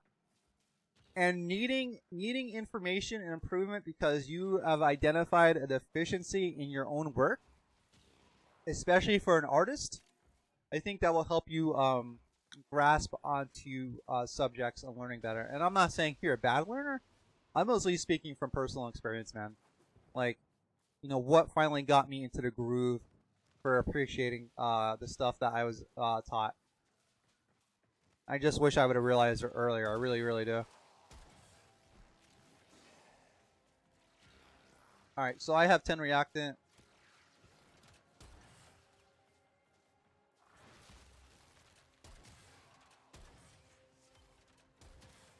I'm like, why the hell did that bounce off that guy?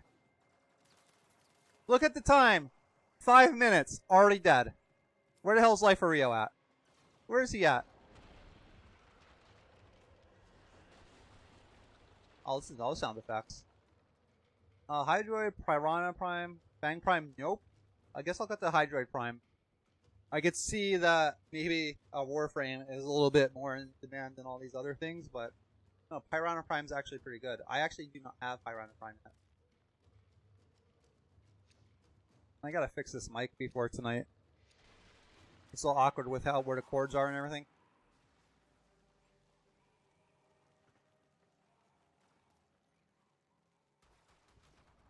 Yeah, but if I was to make any game, I would definitely follow in Magic the Gathering's footsteps and Warframes, and allow the player to have a high sense of customization or high ability to customize game assets, so it increases their ownership in the game.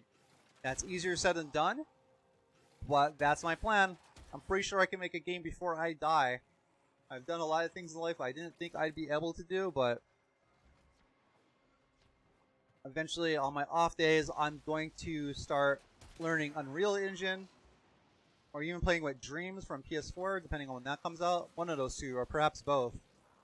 And put some kind of game together. Is it going to be an action game like Warframe? Probably not at first. Probably try something a little bit simpler. Like some kind of Flappy Bird bullshit, but gonna do something. This cannot be the end of the road for me. Alright, we're spread out, so which means the reactant is spread out.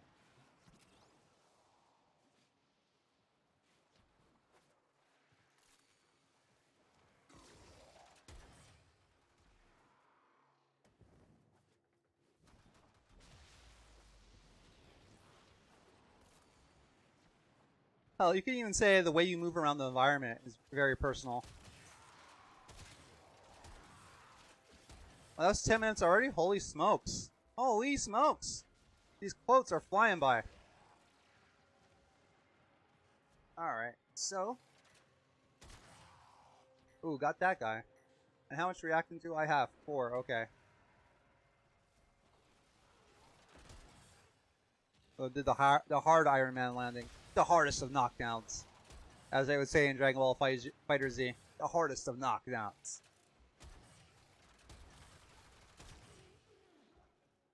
Alright, let me read that. I'm really anxious to get this reactant here.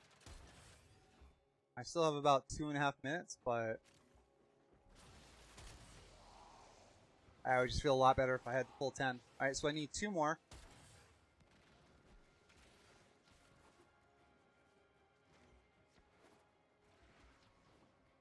Now, I like survival as a mission type, but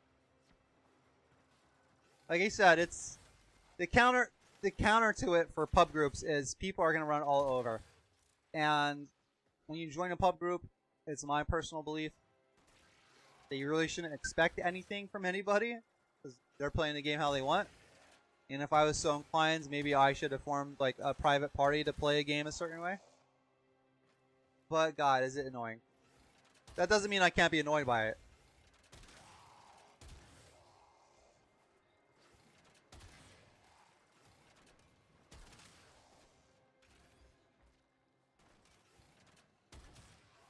Oh, I took out that guy by his fucking kneecaps. Alright, we're getting a little bit closer to the time limit here. Been killing a lot of corrupted guys.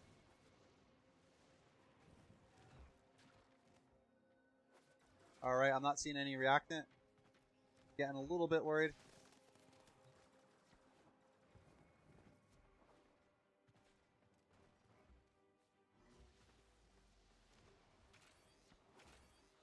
Has this guy been killing, please? Oh, nope, it's above me. Oh shit. I have less than a minute.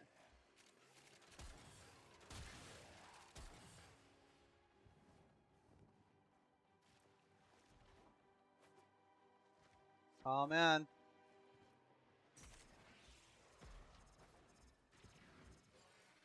Alright, here we go, here we go. Woo! I think I'm heading to extraction now. Fuck these guys, man. You're not trying to be malicious, but fuck them just the same. I'm not trying to do this nonsense. Well, I guess I could suggest, like, hey, do you guys want to stay in one room? What's here? What is this? Freaking Cyathan Star. Alright, let me read what Tsukage said here. English is my favorite out of these subjects. I really enjoy writing stories, creating characters, writing plots, etc. The one thing I've kept growing up is my imagination. So that's good, man. That's definitely good. It definitely helps. It goes a long way being able to know basic grammar and syntax, how to write well. I've learned that, not the hard way, but the good way. Right? I've always been complimented throughout my life, like, you know, what a good writer and what a good writer I am. Now, have I done anything with it? No, I have not. But that's on me. But it definitely served me well in the military. There aren't a lot of people that knew how to write well in the military or speak well or whatever you want to call it. And I didn't go in there thinking that. That's just something I couldn't help but notice. I'm just being real with you, you know?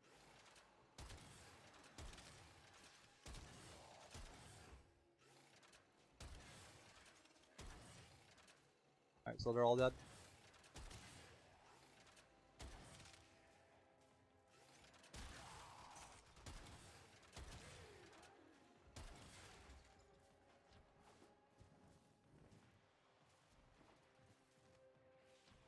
Alright, let me try to place a globe here and see if this like inspires us to stay in the same spot.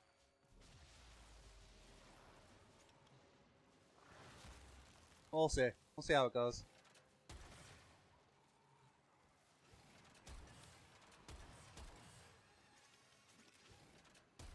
There he is, Mr. Lone Wolf, getting lone killed. Oh, that reminds me, I should, I finally remembered. I finally remembered to pull it out.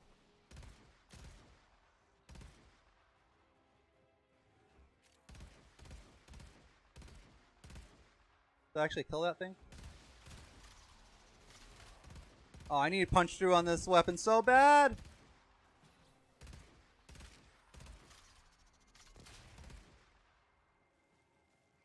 Yeah, it's good to keep that imagination, man. A lot of people... I shouldn't say a lot. I don't have any fucking data to say to prove it, you know, but people losing their imagination and their basic wonder about the world, I think nothing represents that's better than politics. Whole groups of people charged with the welfare of this country, and most of them just devoid of imagination, unless it's ways to give themselves more money in creative ways, taking advantage of loopholes in creative ways.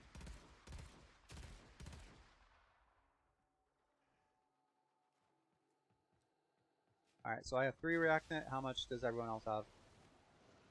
Oh, probably gonna get one from here.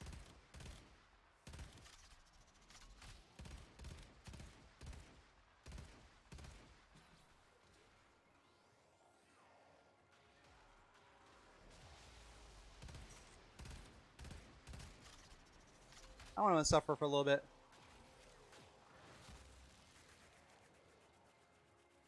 Is this guy an ash too? How the hell did this guy die? He can go fucking invisible. You know what I mean? Like, what is this guy doing?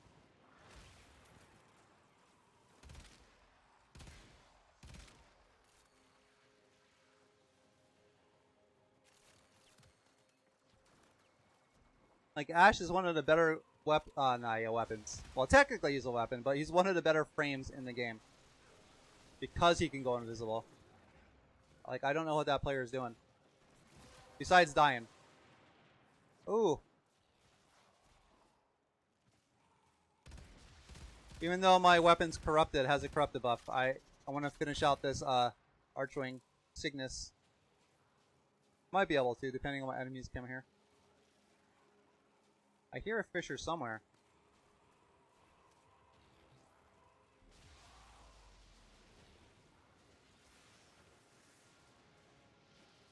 There's some enemies.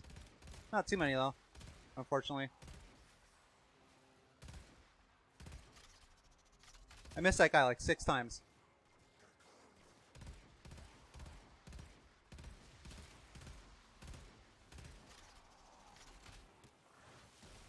Get out of here, dude. Alright, Wolf of Saturn 6 down there? Is that what we have? I don't know how far I want to chase those guys though. For 300 standing. Especially if they might come back over here. Don't know.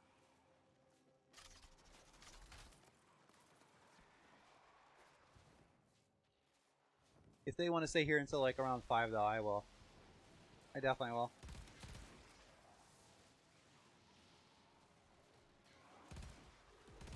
What the hell was killing them there? Wow.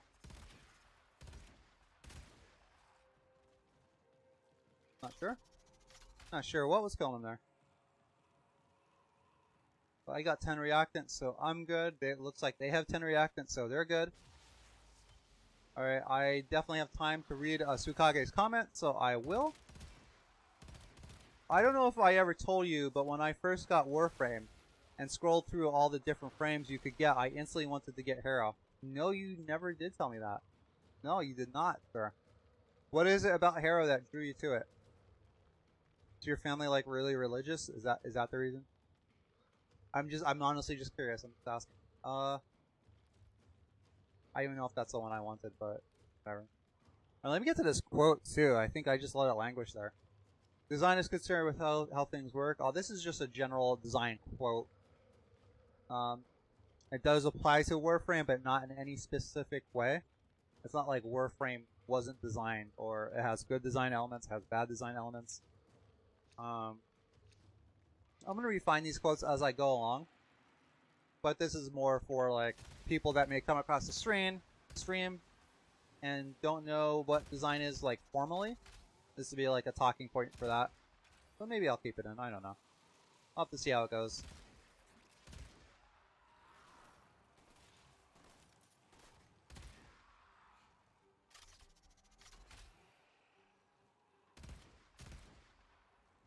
Oh, this has corrosive and blast on it. Oh, nice. I like blast as an element for like higher level enemies. That crowd control, the extra crowd control you get is crucial. Alright, so it looks like we got a new one, for Mark Rosewater, that's not as generic as the last one. So don't design to prove you can do something. I think Warframe suffers a lot of that. Like, I think they put in archering before they were ready to have that as a mechanic in the game. They're like, hey, we can put in a flying mode, so let's do it. We can put in a sports/Lunaro mode, let's do it.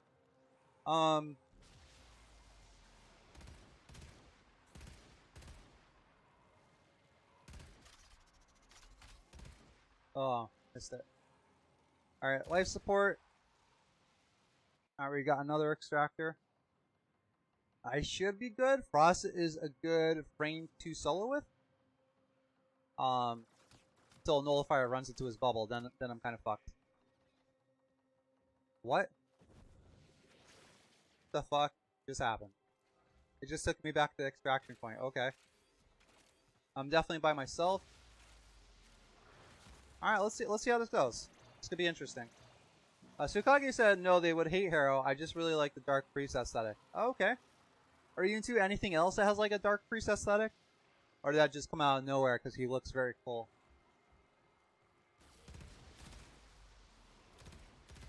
I just shot that. Oh, looks like we have an Ancient Healer somewhere. Yep. that Warframe know-how. Oh, I'm doing peanuts damage. Must be an ancient healer somewhere. I think I shot at the top of his head off. Not entirely sure though. Looks like it.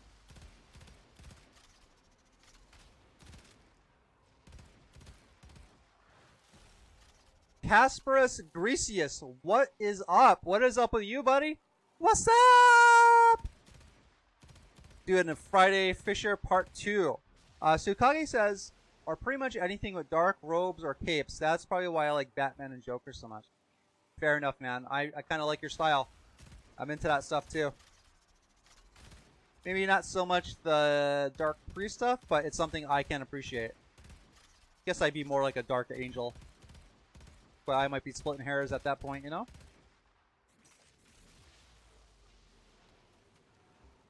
Tsukage says, I just enjoy dark and creepy things. Yeah. I enjoy dark and creepy things too, buddy.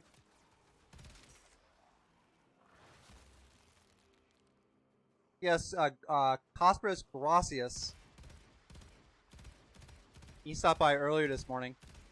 I think I was actually telling him, I'm like, oh, I can't wait till Tsukage stops by, and I could show him that I figured out how to get the quotes and not repeat, cycle through. He's gonna be so proud of me. No, I said only some of that is true. I did say to at least someone this morning, I'm like, oh, I hope Tsukage comes around. Because when I asked you for your feedback on how this whole quote thing was going, you're like, oh, it's interesting, but it's repetitive, to which I agreed. It's kind of difficult to talk about a design principle for 10 minutes, and then 10 minutes later I'm talking about the same thing, because it goes right back to it. It's RNG, you know?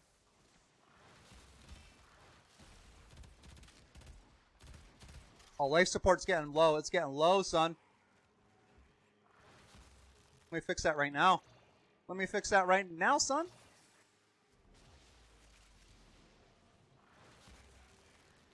We're gonna get this life support fixed. I'm still shooting this freaking arch gun. My God.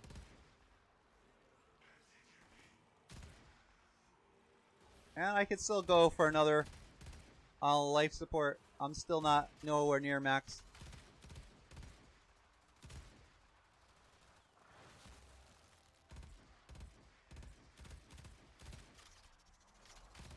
Well, glad you got another viewer. You've been growing a lot lately.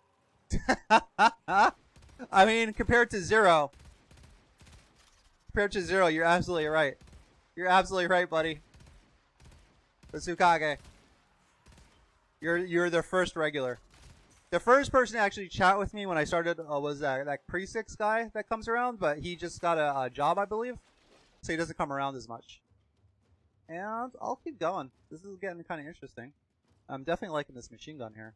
The Cygnus. I'm definitely liking it. But I need some more life support. I'm not running Necros or anything, so.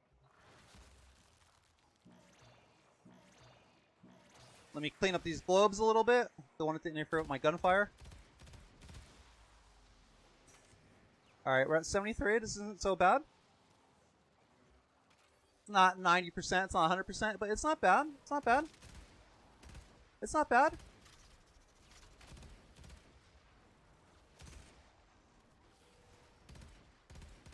But I guess Tsukage, that'd be like a marketing term, like a marketing ploy. Since I've had one viewer for the longest time, which has been you. If I get another viewer, then you could say my growth has been 100%. I've experienced growth of 100% because I got one viewer. You know? Which would be accurate, you know? It would be accurate. Not gonna lie.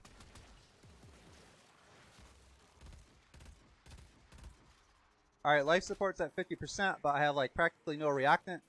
This could be problems.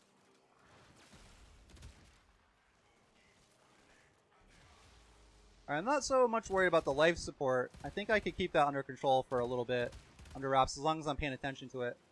I am worried about the reactant and the time to kill with Frost and my freaking arch gun here. Almost out of ammo though. I don't want to waste it. Ooh, I almost got killed right there, because that would have knocked me down, and while I'm sitting there on my ass, they would have killed me. Alright, so let's pop up this life support. Casparus Gracias, can we talk about spooky shit? You sure can, guys. Just because I talk about game design out my ass doesn't mean you guys cannot speak about spooky shit or ask me about spooky shit. Just please don't ask me about stuff that you think might get me banned. You know what I mean? I don't want this whole streaming thing to be over before it even starts. So just don't talk about like lewd stuff, you know? And I definitely need to get this energy regeneration going on again. Oh god. Oh goodness gracious. Oh, there's like a nullifier party here. Alright, life support not doing great, but it's manageable and salvageable. Costius Grisius on YouTube. Welcome to the She Collective. Glad to have you, man. Glad to have you this morning. Glad to have you now. Welcome. Hopefully the first of many times you visit my little corner of the internet and streaming world. Every time I hear that little pop, I'm like, the reason I did that, because that's like a personal trophy for me. So that's why I picked that for it to have like the trophy design and trophy sound. It's like, it feels like I got a trophy. And I want you guys to feel like you got a trophy too. I'm a little bit OCD about my achievements and trophies, in case you guys couldn't tell. Just a little bit. I can stop anytime I want to. I swear.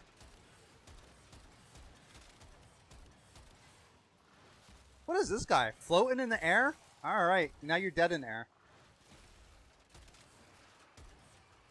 Alright, life support still doing alright, but it's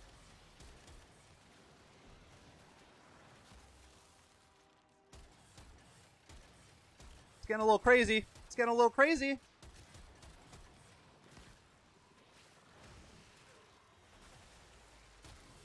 Everyone needs to chill out.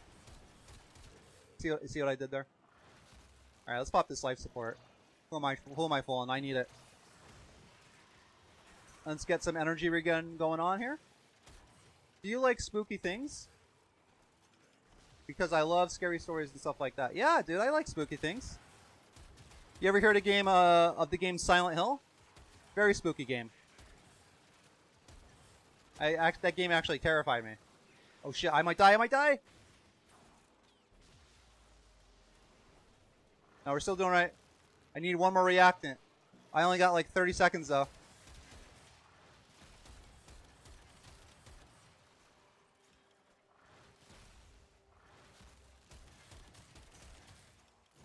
There we go. In the nick of time. In the nick of time, I got that last reactant.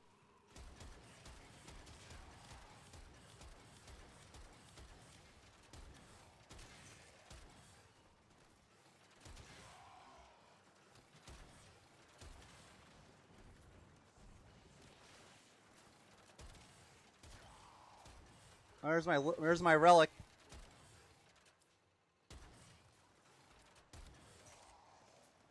All right. I guess I'll get the Bratton Prime stock. I'm not sure if I should, but I guess I'll pick that one. All right. I don't know. I think I can keep going survival wise. I don't know. The reactant was pretty close though. My time to kill is pretty long, longer than usual because of my weapon. Miter's like fun, but trying to solo a survival with the miter, even with a Riven, with a Frost, probably not the meta choice, you know.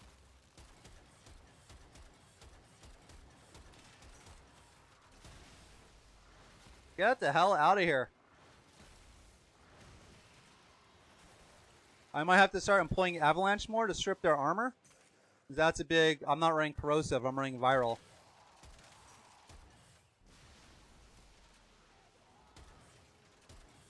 Alright, that guy wasn't alive.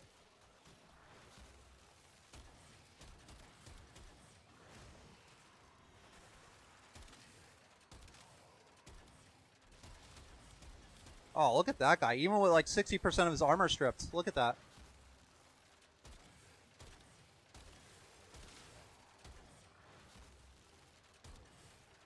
Alright, I need to start that energy regeneration again. Oh. If I'm gonna go solo, I need to really start putting handspring into my builds. You know, isn't there like a nullifier bubble destroying augment for the miter? I could have definitely put that on here. That would have made this thing a lot easier too.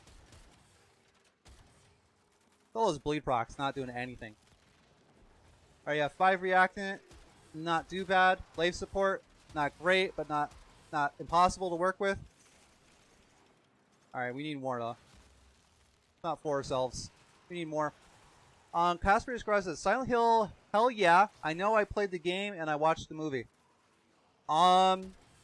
Yeah, movie's actually decent. The only problem I have with the movie is they explained everything, what everything meant, like in the middle of it or near the end. Other than that, that was actually probably one of the better game to movie movies I've seen, like in my life, and I've seen quite a few. I actually might have to switch over to my my secondary because I believe I have corrosive on that.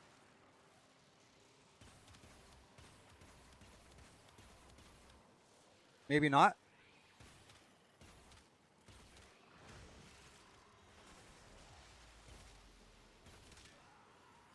I guess I can't make ghosts out of them when they're... Oh, I guess I can. I don't know what the difference was. But he was frozen, didn't make a ghost out of him.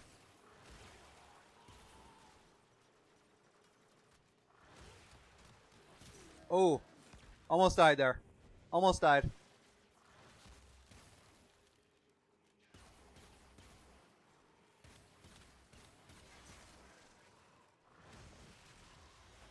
Alright, I'm gonna need some breathing room here to regenerate some energy.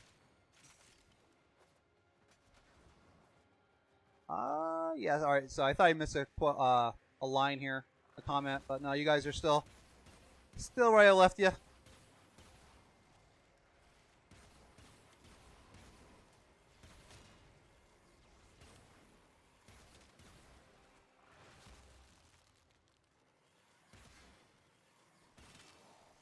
Oh god, give me some breathing room here, guys, come on.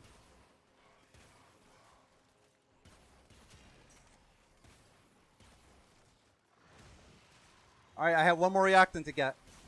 There we go. Speak of it and it shall be so. No, I didn't know. Oh, I'm gonna die.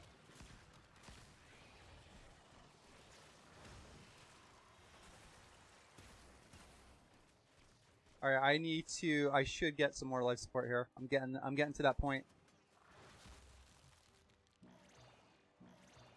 And I probably should get another one while I'm at it.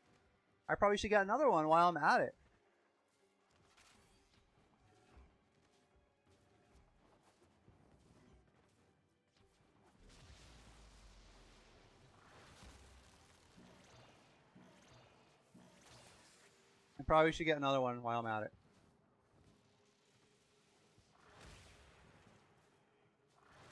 This is actually a good spot for like endurance runs.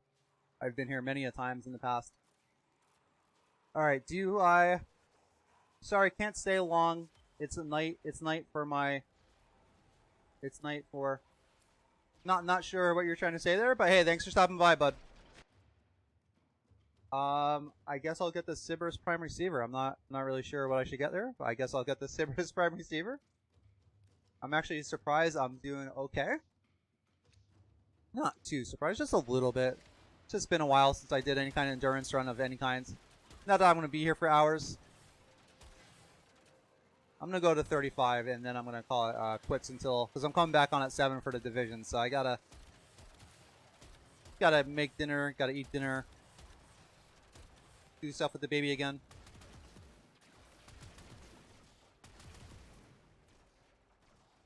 Oh, man. Oh, shit. Yeah, that's something you really don't want to see. You don't want to see a nullifier protecting an ancient healer. That is rough.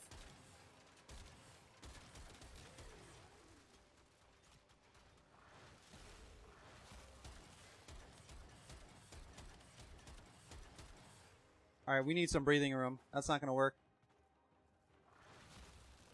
Oh, I almost died right there, too. Yeah, that nullifier destroying it mod would really help right now. But I didn't know I was going to go this far into the run. I really didn't.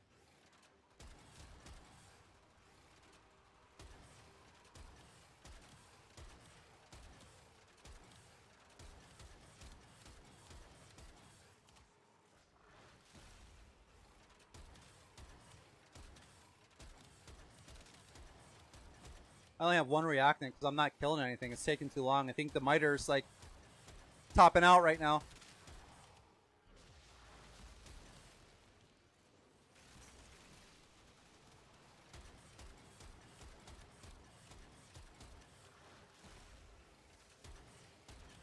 I'm trying though. I'm trying, bud. Alright, there must be an ancient killer messing with my mojo right there.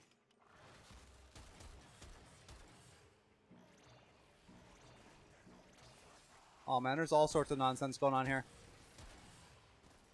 I have no energy. Alright, it's not good.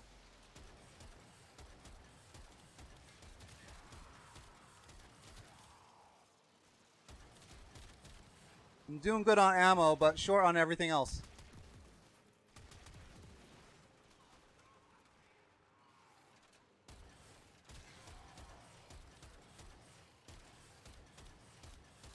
This guy, take a once for the team. You see that? He did not want to go down.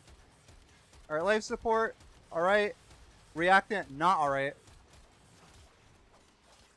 Yeah, I guess I can start using melee more. That's definitely more damaging, faster. But it's not like Frost is the tankiest of frames, so I've been a little bit cautious about doing it like that.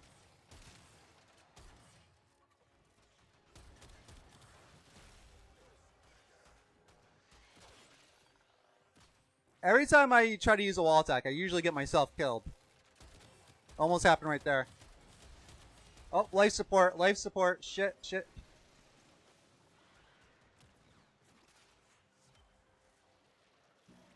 Oh! Almost. It was almost over, boys. It's almost over. We're struggling right now. We are struggling. The struggle bus, it's here.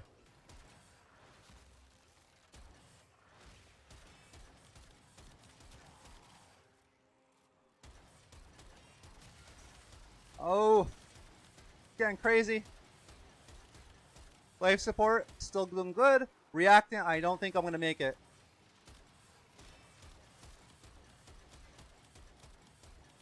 Yeah, I really don't think I'm going to make it here.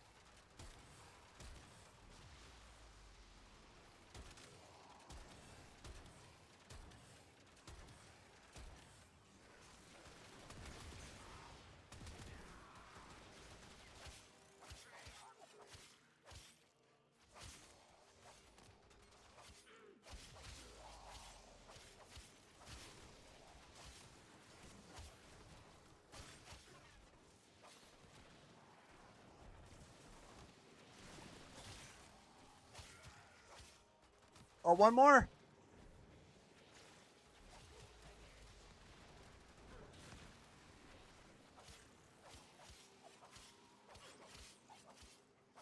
Oh, there still must be ancient healer around.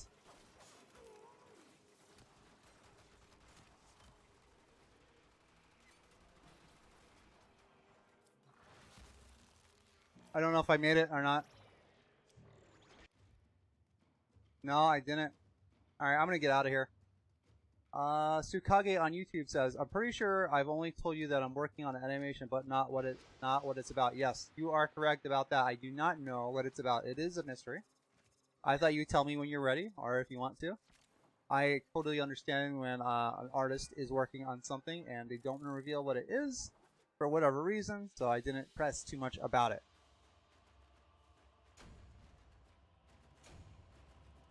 Alright, got a fair amount of relics, got a fair amount of prime parts. Tsukage, I am going to have to get off here in a little bit. Have to go tend to daughter. Have to address dinner. But I will be back on at 7. Been streaming a lot today. Streamed from 9 to 1.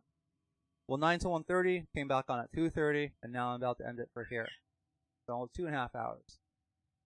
But this might be it for Warframe. I got a lot of got a lot of relics, got a lot of prime parts. Well, let me just go over chat, make sure I didn't miss anything. Want to make sure here. Plus, you know, I made the chat screen, so any reason I have to show it off, I'm going to. Goddamn.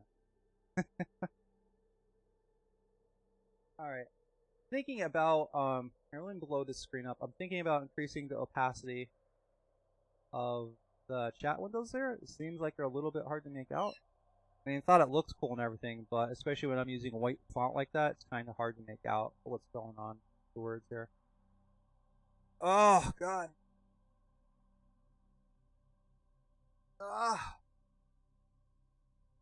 How is everything today as far as the sound goes and whatnot? Any major fuck-ups, Tsukage? Anything I should be aware of? Because I'm still learning as I go with a lot of this stuff. I'm by no means a polished streamer. I'm still rough around the edges for a large part of this. Looks like I got a phone call. I'm only checking my phone. My mom's supposed to come over and get my my little one. Wants to keep her for the night. Little babysitter. Babysit the baby waiting.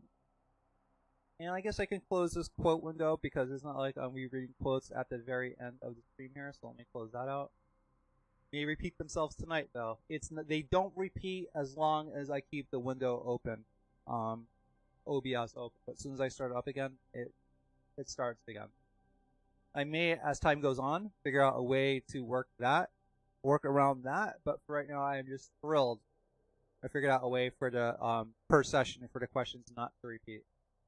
So, okay, audio sounds great. I want to come out and say this because of course you're a different person. I don't know what your values are. I don't know what your social mannerisms are. But I want to say to you, Tsukage, if you see me fucking up, right? You see me fucking up with the sound. You see me fucking up with the audio, the visuals, whatever. You can let me know, and I am not going to be offended. And I'm not implying that you have known and you didn't tell me. I'm just saying for future reference. Don't be worried, like, oh, if I tell Lihim he's fucking up, he's going to be upset. No. Please tell me if I'm fucking up, because what's going to happen if I don't know and I keep doing it, then I'm really going to hurt my growth as far as a streamer goes. So if you see me stepping on a line in some way, shape, or form, whether it's technical or how I stream, how I carry myself, just let me know. If you feel like it may be like personal or whatever, you could just message me on Twitter or personal message on Twitch, whatever's best for you. And I'll do my best to adjust fire accordingly. Tsukage on YouTube says, this second energy is so hard to customize, you can barely see it on most frames. I haven't really messed around with the secondary energies yet. I'm actually looking forward to that, but I have not actually I haven't gone and done the deep dive, into secondary energies yet. I'm going to, though. I'm definitely going to. Makes me wonder like how many relics, how many prime parts I've been collecting since I've been doing Fissure Fridays, because I've only bought like one thing that required ducats. So I got to have amassed quite a bit by now. And I'm thinking, when is the next time I'll be playing Warframe? Probably Monday, unless I do like a random stream tomorrow. But I spend most of my time when I'm not streaming plotting what I'm going to be doing for my next stream, working my social media, trying to get my branding together. A lot that goes into a lot more than I thought. You had to hear that. My daughter, she just squealed. But anyway, yeah, let me go take care of her, because, kind of love her. Kind of want to see her happy. And she's probably hungry too. I know I'm hungry, so she's got to be hungry. Alright, Tsukage says, alright, I'll keep that in mind. I usually let my friend Chris critique most of my animation. Alright, and keep in mind, dude, if you ever let me see your art, I'm going to be honest with you. So if you're like, artists tend to be sensitive. Let's not beat around the bush here. Artists tend to be sensitive. But if you show me your animation that you worked hard on and it's shit, I'm going to tell you it's shit, but I'm going to tell you why it's shit and maybe steps you can take to improve it. Because as an artist, the last thing you need is a bunch of people blowing smoke up your ass because they think you're this fantastic artist because they can't do what you can do. But the thing is, if you're trying to get hired to do art, that goes out the window because potential employers, they're going to have a taste for art and what sells at the very least. They don't care how hard you worked on it. All they care about is, can it get eyeballs on it? Can it convert into some kind of sales? Are people impressed by it so much that they want to spend money on it? That's really the only thing that matters as far as making it as an artist. So if you show me your art, I'll be honest with you. If you don't want that honesty, then don't show me your art. But I hope you feel comfortable enough that you will let me see your art. But like I said, growing up as an artist myself, It hurt me greatly when people told me I was this great artist, and I wasn't. I was better than them by leaps and miles, but in the art world, that doesn't mean shit. If I'm better at art than someone that they can only draw a stick figure, that doesn't fucking mean anything, man. That doesn't mean a goddamn thing, right? So I'll be honest with you. Just keep that in mind. Tsukage on YouTube says, so I understand where you're coming from. Yeah. And you could get a good idea of what I'll say about your art is if you take your art and you compare it to a professionally done animation. I don't mean like good for a teenager animation. I don't mean good for first year college animation. I don't mean good for being self-taught. I mean take an anime, take a professionally done animation. If you go to like Newgrounds or something like that, where they have these really well done flash animations. You know what? Actually, let me see if I could actually find that for you. What was it? Oh god, I haven't thought about this in years. Hold on a sec. I will show you something I think is a good animation. I don't know if I could find it though. I haven't even looked at this for years. Bitey Bounce. I don't know if you ever heard of a site called Newgrounds. Well, I'm gonna show this link to you. The Bitey Abracapoid. I don't know if this will play because I have Flash disabled on my computer, I believe.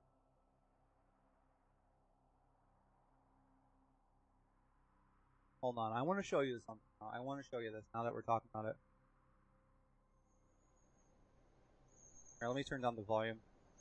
Kind of rude to be watching something while I'm streaming.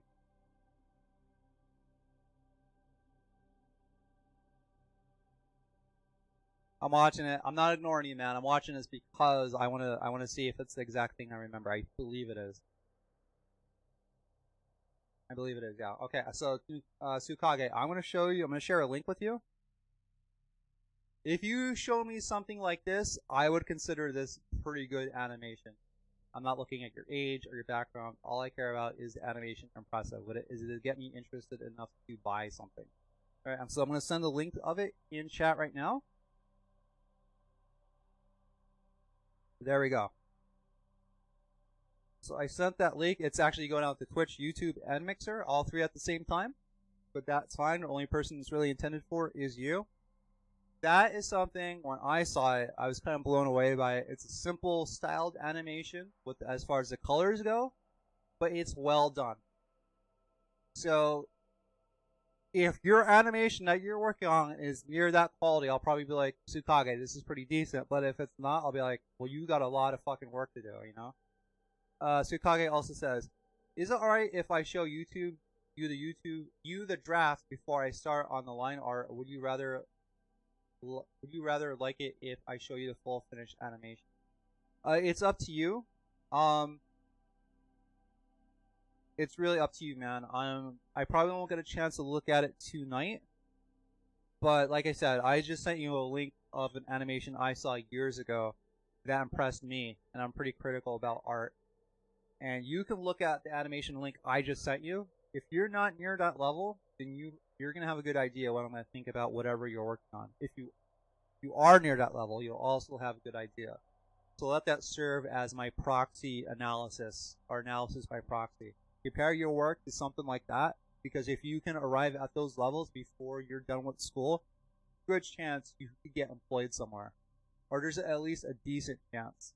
Because the fact is, Tsukage, whether you're in high school, homeschool, college, university, there's someone that's around your age or younger right now that can do an animation that I just sent you that's at that quality or better. And that's who you're competing with for the job you want, whatever that may be in animation. Because if they post a job posting up somewhere for whoever you want to work for, that person and people like that are going to be sending in their resumes. So if you're not at that level, Tsukage, at the animation I sent you, let that be a little slap in the face to burn that midnight oil and get fucking better. These are the words I wish I heard growing up as an artist. I'm not trying to be hard on you. I'm not trying to be harsh on you. I haven't really seen your art, So I'm, like I said, I'm just telling you things I wish I heard growing up as an artist. I wish there was a teacher or someone there that really is like, hey, this is okay for your age or whatever, but as far as professional quality goes, like Lihim, this shit is not, it's not going to cut it. If you think this is going to get you hired somewhere, you're fucking nuts. They didn't call me Lihim, they called me by my real name, which is Chris. I don't think I'll get swatted if I say my first name, at least I hope not. Anyways, so Kage, I'll leave you with that animation link. If you're around 7 o'clock and onwards tonight, I will be here playing The Division. Otherwise, have a good weekend, and if you're not around tonight, I will see you around Sunday when I usually do when I'm playing Magic the Gathering. To anyone that comes across on this video on YouTube or wherever, Mixer, Twitch, thank you for watching. Try to, if it won't hurt your feelings, throw me a follow on social media, Instagram. It's all in the links, all in the description. But yeah, I think that's enough shameless promotion for now. All right, until next time, peace out.